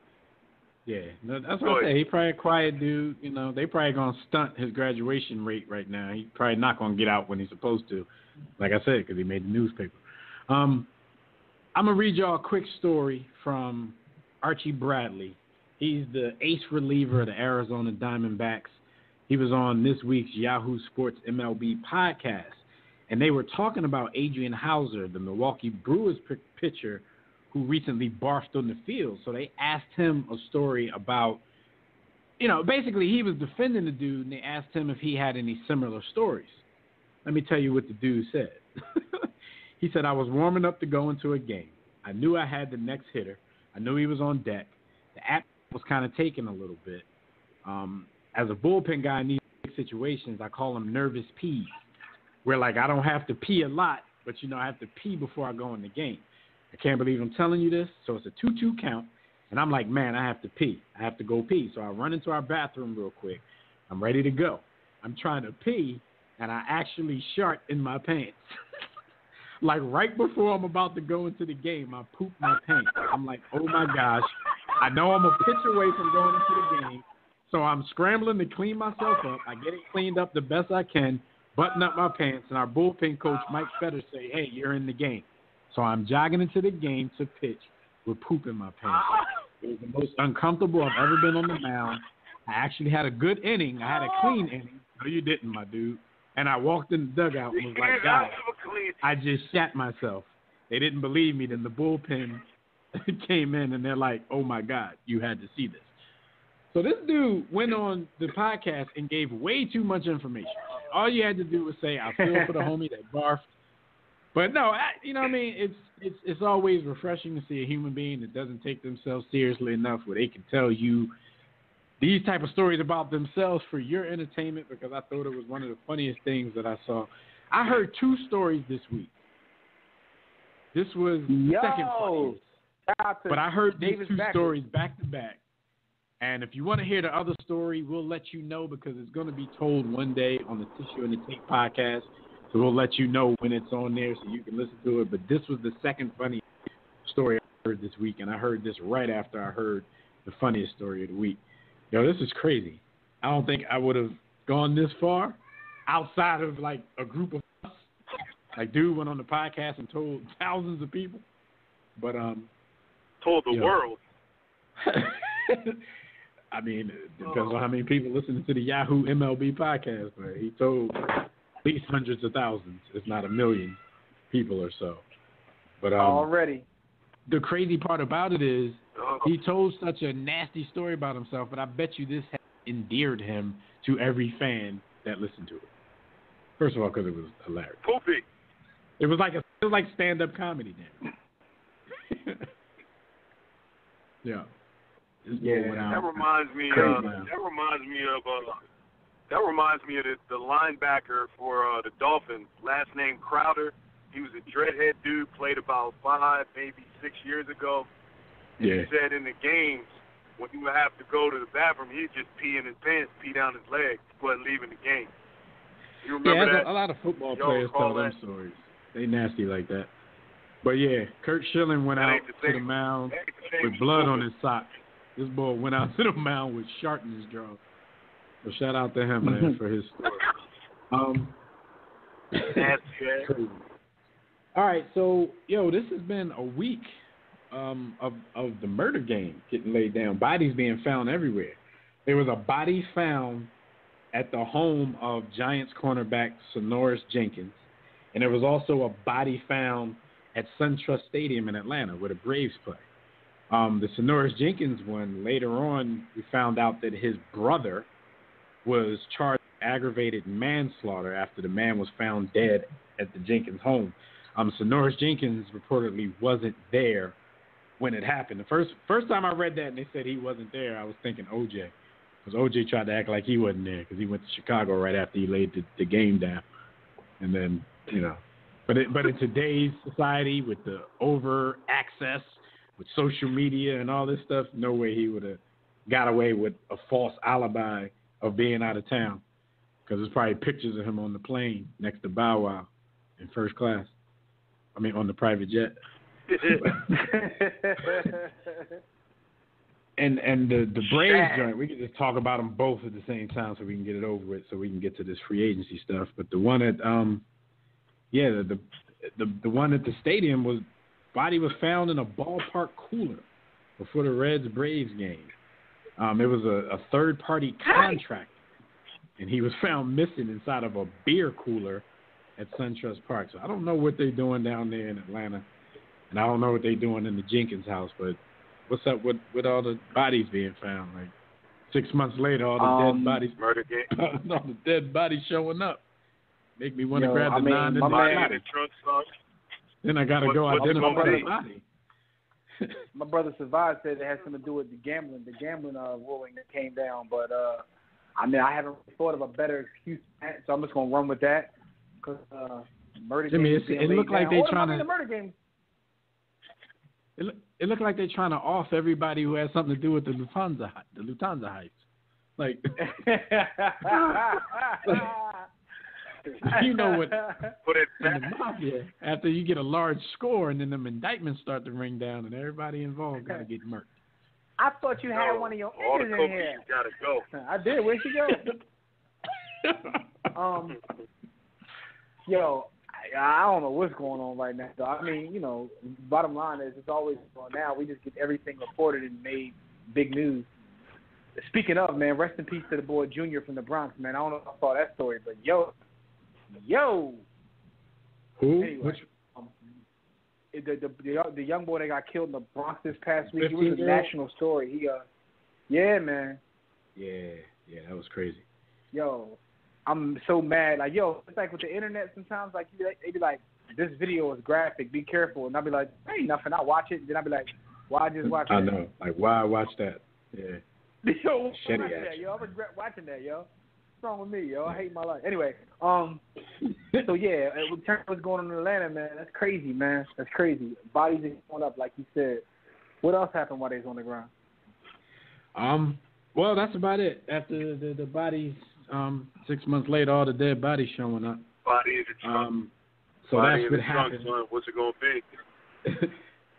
That's what happened Yeah, this because he week. came for me. While y'all were on that good old grind. So let's talk some quick birthday shout-outs before we get into this free agency and this Kawhi Leonard stuff, man, that we've been talking about all day and all week. Yes, sir. Yeah, man. Anyway, the NBA Wrap is brought to you by Digital Extreme Technology. So, Jimmy said the hell with them birthdays. Website? Oh, damn, my fault. I was ready to talk basketball. I'll do the birthdays real quick, good brother. My fault. You gotta give me a shout out. All right, so. Happy birthday to dude. Happy birthday to Rob Dyrdek turned 44. The captain, Kareem Abdul-Jabbar, the GOAT, the greatest ever played. Rob Dyrdek, the only reason I dog. put him on the list, Jim, is because I watch his show sometimes. Ridiculousness. It's like the cable version of America's Funniest Home Videos. Robin Big. Yeah. Robin Big used to be my twist. But hold on, though. I And just want you Kareem to see the age Abdul-Jabbar down is the here for fake. Kareem.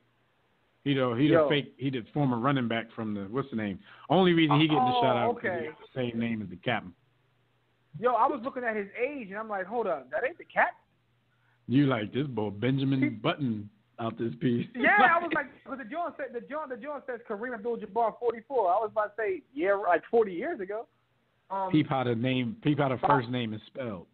He trashed. Yeah, Kareem with a I, K-A-R-I-M. Anyway, Bobby Hurley turns 47. Salute to Bobby Hurley. Jeff Malone used to have a mean mid-range game. Jeff Malone turns 57. Jay Schrader, I always thought was overrated. Jay Schrader turns 57. And the GOAT quarterback, John Elway, turns 58. So salute to all these people on their birthdays or their birthday week. Dev, real quick, tell people how to get in touch with us so I can do Y'all can check out our website at warroomsports.com. But if you want to call in right now and speak to us about NBA free agency, NBA trades, Kawhi, LeBron, whoever, y'all can call us at 323-410-0012. Press 1 when prompted. But if you're already listening from your phone, just press 1 if you want to talk. I think people already called in and talked about them. You know, people don't care about it. Pretty much. He said whoever, Barkley, Malone, whoever. Yeah, you remember that Superstars 3 tape that we used to have? And it was Larry Johnson on that joint, and he was like in the gym. Yeah. And he was working out, and he was working out. He was screaming Barkley, Malone, whoever. Anyway, whoever. Yo, the funny thing is, because he got injured and he couldn't jump no more, I forgot how good he once was before he got injured. Johnson was the truth before. I was back reminded when he was of that lifting the up other Barkley day. Malone and Yo, I was reminded of that the other day when I watched that video about him and Alonzo Mourning's feud and how when them two young boys. Yeah, the shout out to the fellas over at Beef History. Yeah, that's just a fire series. But when them young boys was in Charlotte as young boys, they was supposed to be the next coming. But yeah, I mean, they was arguing over bread. That's back when they ain't had 2 max players, so they was arguing over who would be that guy.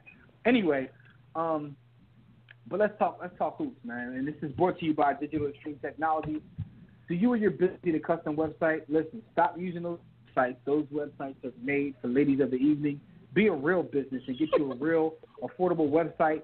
You can get that at digitalextremetech.com, or you can call 267-205-4203. Let them know we sent you, and you get a discount on it. But it's time to talk about basketball, this thing of ours. What's I know, sir? Yeah, I don't know why. It was just on this joint, but I'm on the monitor up here. I guess a WNBA game about to start. And throughout the whole warm-ups, they kept showing this one woman who plays for the Mystics, and all she doing in warm-ups is dancing. Like, she's not shooting the ball or nothing. They keep showing her doing different dances. Like, yo. Like, that's all she's doing. Anyway. Like, I need to record this and send this to y'all. She's doing a different dance like every 4 seconds, and they keep putting the camera on her. All right, that's all I'm watching Harlem Globetrotters in. Anyway, man, what do you guys think about Sports Illustrated leaking that Paul George pitch? Like, they got their hands on the pitch that was the Lakers were going to make the Paul George. Whoever leaked it, you a noodle. And yeah, I think Sports Illustrated is POSs for that. You know what I'm saying? Like, that's private information. I mean, not that it's like the end of the world. Somebody's doing the backpack dance right now, Jim. Why are they just dancing? Shoot the ball, warm up. All right, my bad. Yo, man, that's like some sucker boys out there that be leaking these young ladies' nudes, man. Y'all gotta stop doing that, man. Y'all corny for that. Never leak a chick's nudes. Yeah, man. I mean, it's their pitch, man. They wanted to sit the dude down and, you know, treat him like Jesus Shuttlesworth and he got game. You know, let them write their little stuff about him and make it dramatic, but, like, what's the point of putting it out there to the world before they get a chance to do it? Like, that's the thing. Like, some of this stuff is not even really news, but we have to talk about it because this is the problem. The stain that they, like, why is that the problem? Why do they feel that that's news? We need to put this out like it was some real important information. It was just the pitch that they were going to use. I think they POS. They're caught up in being content machines. Content machines. Yeah. We gotta have something. They need to them say clicks. At all they times. need them clicks. Gotta get them clicks. Advertising on their head. You can't leak stuff like that. And I'll tell you, it's the equivalent of you young boys out there leaking these young ladies' news, man. So then when I come around and ask for them, she's scared to wait because you already leaked. I mean, like, y'all got chill with that, man. Anyway. But have you guys been watching this Paul George docuseries? Part 2 was on while we his were on free the agency. air, since I had it muted. I know, I got didn't to catch what up to he was part 2. saying. Leading up to his free agency, he had like a small docu-series that he's airing on ESPN. Part 1 is actually on their YouTube channel. Hopefully part 2 is by this point already aired. But I know in part 2, what I saw, Jim. Part 2. Somebody put part 2 Paul George series on YouTube yesterday, and I got to watch part 2. I clicked on it. It was part 1. Whoever you are that uploaded that, you a piece of trash. I'm sorry. Go ahead, man. No, I was just saying, from what I saw while it was on mute, while we were on the air, he had a sit-down with Dwayne Wade. They were sitting there drinking wine, and he looked like he was asking Dwayne Wade for advice because the way he looked like he was listening so intently at Dwayne Wade's words. So maybe, D-Wade was telling him how to put a summit together or, how to team up. I don't know what the advice was. Hey, yo! D-Wade said, go to Eventbrite. Get everybody's email. Listen, No, you know what he said? You know what he said, Jim? He said, go down to the beach, ask for my man Ronnie. I said, go down to the beach, ask for my man Ronnie. He got the best banana boat tours in town. Get you and a couple of your guys. But what's interesting to me is this, right? So I absolutely adore NBA biographies. Everybody knows how to read, but in terms of sports books, those are my absolute favorite more than anything else. NFL biographies are trash in comparison. But NBA biographies are amazing because what you realize is the fact of people having friends on other teams has always existed, to the point where as big as a rival as Wilt and Russell were, they used to have Thanksgiving dinner together with their families. Like, so this has always happened. And Wilt go out and give him 55 and 25. When Wilt would play in Boston, he would stay at his house. Like, he would literally stay at Russell's house. And, he had keys to it. That kind of stuff already happened. But for some reason, in today's age, and I guess it's because he wasn't allowed at the hotel. He had to stay somewhere. I guess because we have, pictures and 24/7 media and access to seeing it, it just comes across a whole lot worse, even though this is something that's been going on. And I guess even back then, I'm trying to just teams the way they can now, but everything just seems more egregious. Although this is something that's been going on. But you know what though, Jim? I think it also. I think what might make it worse is it seems to spill over onto the court. Sometimes. Yeah. You see guys who are cool, and then they if they haven't already teamed up and they don't play together, if they play against each other, even if they play the same position, 90% of the game, they don't even want to guard each other. They're not guarding each other. They don't want to guard each other. You can be friends, but when we get on this court, I want you right here so I can bust that ass. You know what I'm saying? Like that's that's probably the part true because even Magic and Isaiah, they try to fight each other. They started it. They started it by kissing on the court. Like that was what really started it. That same series in which they did that, they actually got into a scuffle. Like they still was going at it on the court. I can't even blame that. Yeah, but I can't even blame that. I don't know at what point, and I guess it's like, and it's one of those things too where it's like so many elements to this. I think that the last couple lockouts that we've had really damaged the game as well, because it became one of those things where it's like them versus us. Even though we're competing for a title going against each other, a lot of these players look at it like them versus the man. That's how they look at it. Like their union really became a union. Yeah, like a lot of it happened during that last lockout because of some of the stuff and it's really the owner's fault. The owners were like painting this picture and saying things in the media about these greedy players, and a lot of it had a race. The more they disrespect them, the more they unite.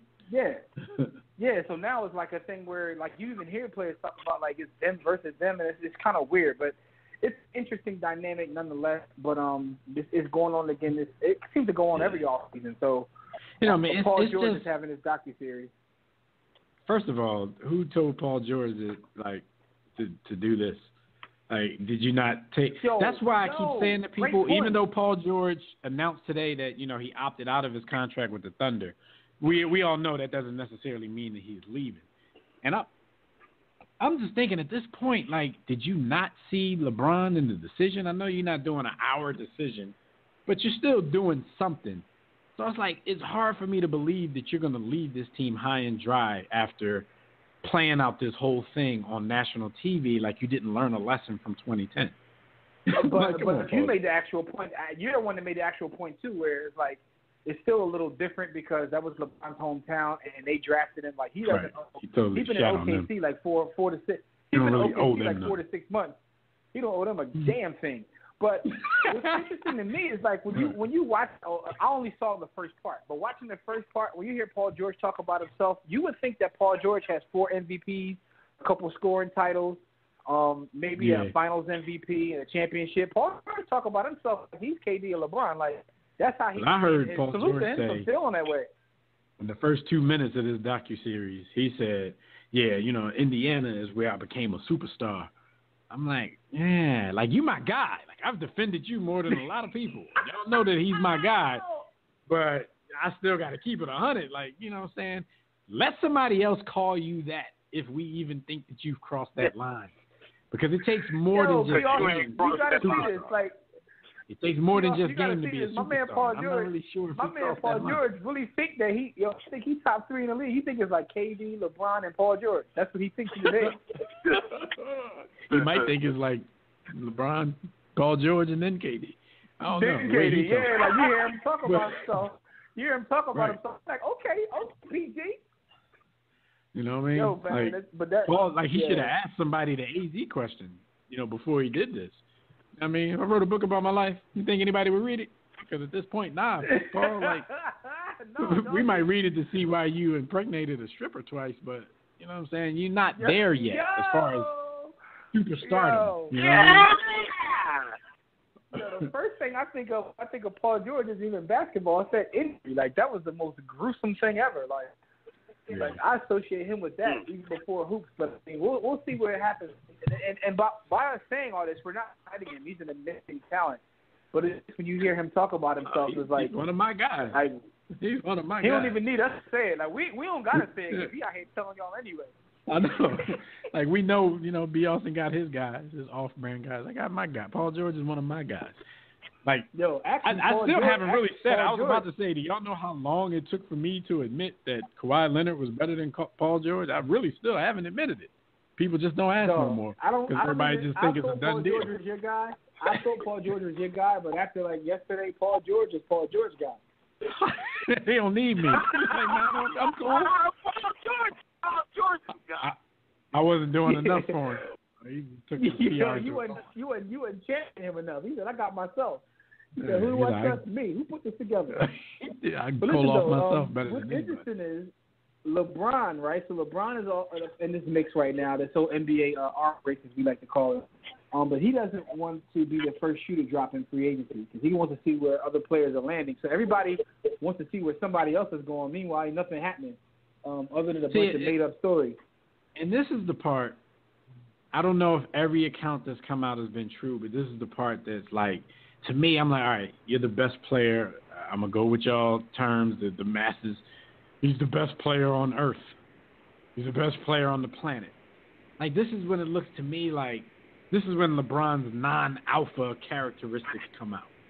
Because we've heard all kinds of reports today. LeBron even reached out to Kevin Durant to see if he wanted to go team up with him in Los Angeles. LeBron doesn't want to be the first person to sign because he wants to see he's putting pressure on LA to make a trade for Kawhi Leonard so he can then go sign. Or he's waiting to see if Paul George joins LA. Like, this goes, first of all, it goes against conversations that we've had all week. Shout out to Hank Rolliston, the homie Hank, Billy Page, who, we were talking about, he was saying how LeBron had all the juice and nobody's going to sign until LeBron. And I was kind of disagreeing with what he was saying. And now with all these reports, whether they're true or not, is kind of leaning towards what I was saying. Because to me, LeBron's out here looking a little bit desperate. And even though he's the best player, like, I didn't really believe what Hank was saying because I'm like, it seems like LeBron, these guys, I guess they would be cool with it, but it seems like LeBron is the one more interested in teaming up than these guys. So he's like, I'm going to see where y'all go. And if y'all go somewhere that I want to go, here's what's funny to me. I'm going to come rock with y'all. The way this comes off to me is twofold. It comes a little funny because it's like I used to do this back when we was like in high school, be calling around the cats like, yo, you trying to go run up you trying to go up Gustine Lake? Like, just to, try to find amazing pickup game. My man treating the NBA like a pickup game, for one. For two, I'm trying to go to the Staples Center and run this. For two, I don't even know if I believe this story because, so Screaming A is the one who put it out there, and everybody denied it, even though Screaming A said he's sticking to it. But I really feel like some of these stories be made. This could be absolutely true. Well, Who knows? He was talking about the Durant. I heard another story. He was talking about the Durant story about him calling Durant. But then the next thing I heard is he called, Kawhi called LeBron to see, what's up, we going to meet up or whatever. But then I heard something like Kawhi denied that too. The newest story I just saw is I Kawhi think that was put out by somebody who thinks LeBron is looking bad, so they're going to put it out there. Like, oh, no, people are calling him to team up too. First of all, Kawhi Leonard don't talk to his mom. Story. So Kawhi ain't calling nobody. Don't talk to his mom. The newest story is Kawhi is trying to stay away from LeBron because he don't want to deal with the attention that brings. So I believe that more than anything. I believe that more than anything. Outlets. Like I said, Kawhi don't talk to his mom. Man. He don't want to be a part of no circus. Yo, these sports outlets be drawn. They be having quote unquote sources who be Jews that live on their block that really don't know nothing and just pick up something and they run with it. But as soon as Kawhi gets on the team with LeBron, then Kawhi gonna be garbage. Especially if they don't win, Kawhi gonna be garbage. Put it like this, man. It's almost to the point now. Unless it comes from Woj, I don't believe it, man. If it ain't no Woj bomb, I don't. Everybody else lying. Does it come from Woj or TMZ? Woj or TMZ. But it seems like reports are out to combat other reports because of the way reports are making people look. So even if the LeBron Durant thing wasn't true, somebody made sure, all right, that we still need to put something out to make sure people know that there's cats out here that's calling LeBron to run with him too. Man, all they're doing is proving your president right when he said fake news. Right. The easiest target for that would be Kawhi, though.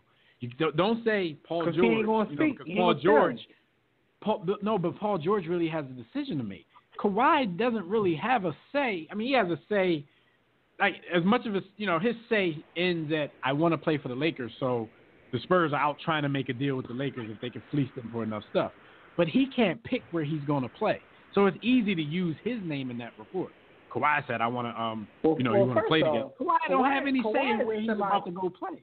Kawhi is semi-gangster anyway, because you can never say that he said anything because he don't talk. So he don't talk. That's another thing. I'm like LeBron. Kawhi ain't call nobody. Y'all ain't first gonna of blame all, nothing on me.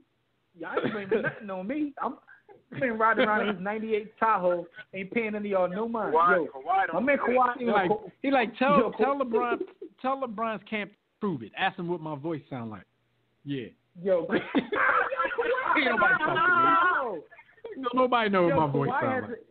Yo, Kawhi has a '98 Tahoe, and I'm not exaggerating. That's a true story. Kawhi ride around in the '98 Tahoe.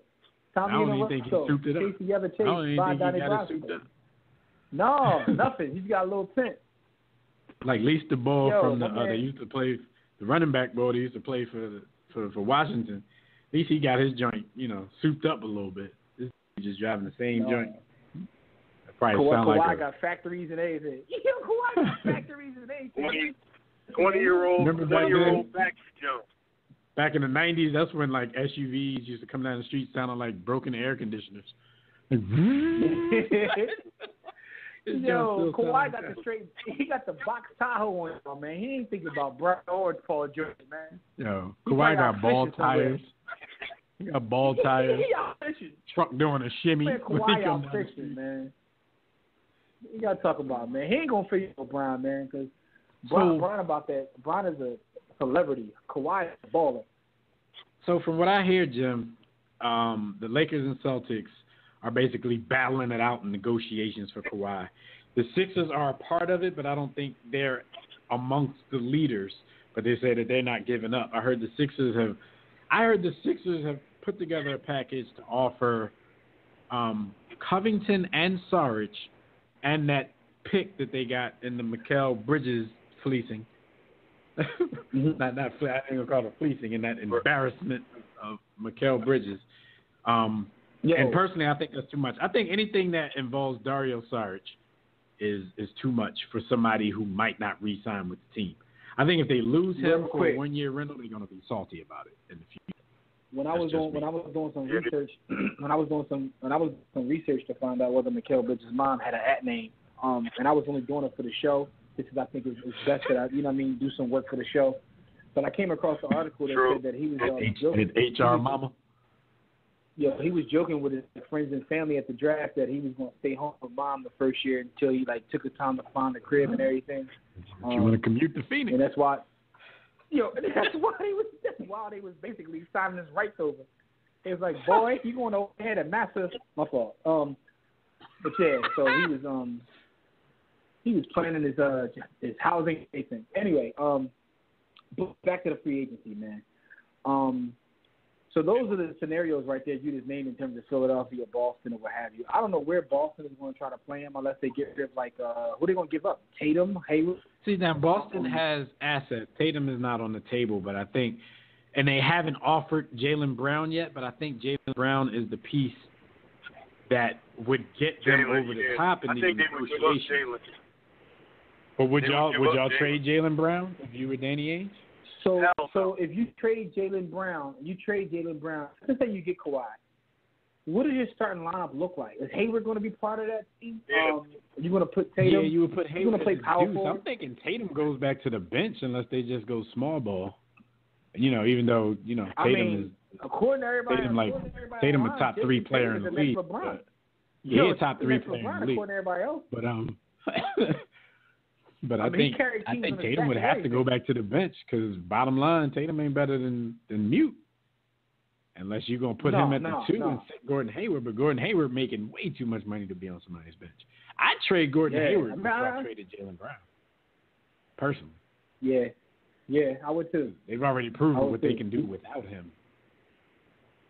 Yeah. So I guess that's a good problem to have that many assets, but at the same time, I'm just like, to go back to the whole Tobias thing is how you make all that stuff fit unless you're getting rid of some of that to bring in the Mute. So, interesting, man. Interesting times that we are in with this whole free agency thing, man. And on the Lakers front, Jim, I haven't heard of the entire package, but Brandon Ingram is definitely a part of the package. See, that's a crazy thing, though, because the pressure and I don't know if I said this earlier here or were we talking offline. I don't know. I'll be forgetting what I say. I'm old. But I'm thinking the pressure for the Lakers to even make a deal and give up assets comes from Philly and Boston being teams that if Kawhi goes to one of them, I did say it earlier because when Nas was on the line, Boston is a contender, with or without Kawhi. Mm-hmm. Kawhi definitely puts them in the NBA Finals. Kawhi immediately makes Philly a contender. Philly is a contender, but not a contender to win the title, just a contender to come out of the East. Got you. He makes them a contender to get out of the East over Boston. Mm-hmm. Yeah. He gets on one of these teams and has a great year, and they look like they're trending nothing but up. I think the Lakers fear that might change his mind into wanting to come to L.A. So I think that's the only pressure they feel to have to even put assets on the line for this guy. Because if not, I'll just be patient and wait. I think it's more than that. I think it's more than that, though. I think it's more than that. I think it's also they want to land him and either or both LeBron and Paul George. And I don't think they can land them with the anticipation of Kawhi coming next year. I think that they're trying to pull it off where they can possibly get all three of the tests. You're right in that aspect because I don't know if this is another story that's true or false, but there was a report that came out that said the Lakers are under pressure to get a Kawhi deal done by Friday because it might have a lot to do with whether or not LeBron's going to opt out of his contract in Cleveland. Which really doesn't mean it doesn't mean anything because LeBron can opt out and decide I'm going back and still get a 1-year deal for the same thing he opted out of. But that's neither here nor there. I hear the pressure is on them to land Kawhi because of what we talked about earlier. Because LeBron wants stars to be there already because he don't want it to be like I'm a go and then nobody else ends up here. Then he's going to regret his decision. He's like, I'm not coming over there to play with bums. If that's the case, I'm going to stay here. He's like, I'm not going to come over there to play with them bums. I got my own bums already.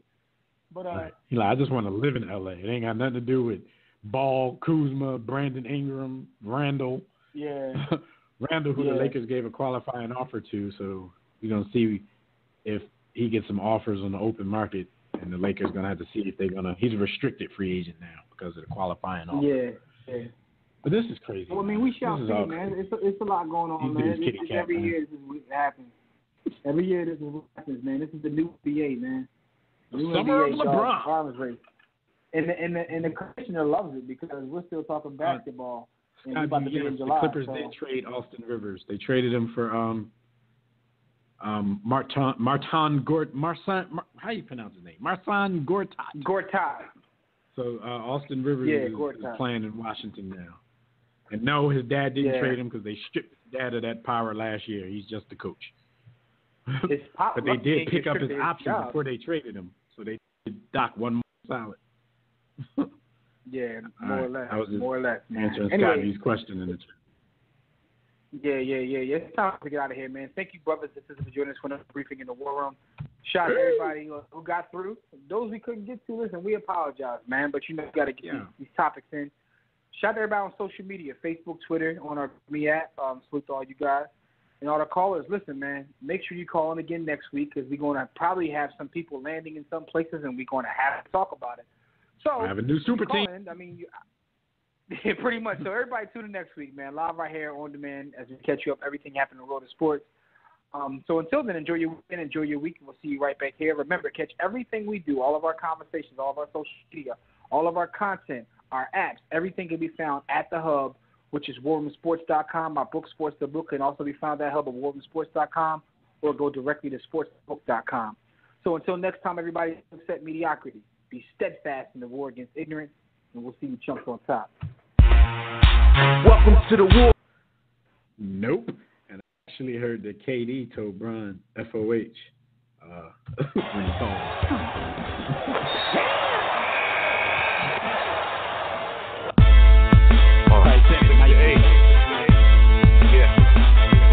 War Room Sports. Y'all ready? Let's go. Stay in tune to Jimmy. Know the blueprint. Every Thursday, 6 to 8, they do this.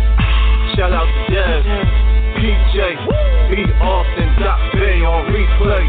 War Room Sports. warroomsports.com. Get that mobile app. It's knocked out. 323-140012. They be going and you sensitive, then oh well. Yeah. Physical podcast, let's talk sports. Showtime like Magic and the block push. Listen live, push one to join in. Rip your team or listen for your enjoyment. Hip hop scholars, pit stop and knowledge. Should be in sports credits, I ain't talking college. 5 guys, no beef though. Corporate secret, but the streets know. Belafonte, I got a G flow. KC, royalty, I'm in beast mode. 2 hours, get your game up. Who's the best in sportscast? You better name us. War Room Sports. Yeah, you know, Jimmy, Dev, PJ, Doc Beck, the officer. I'm shot. Up and coming on the beat.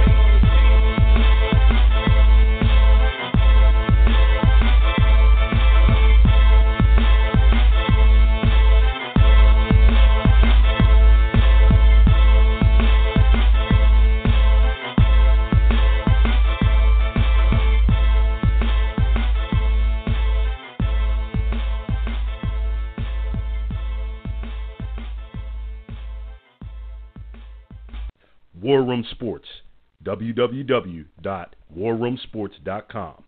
What? Ain't no more to it.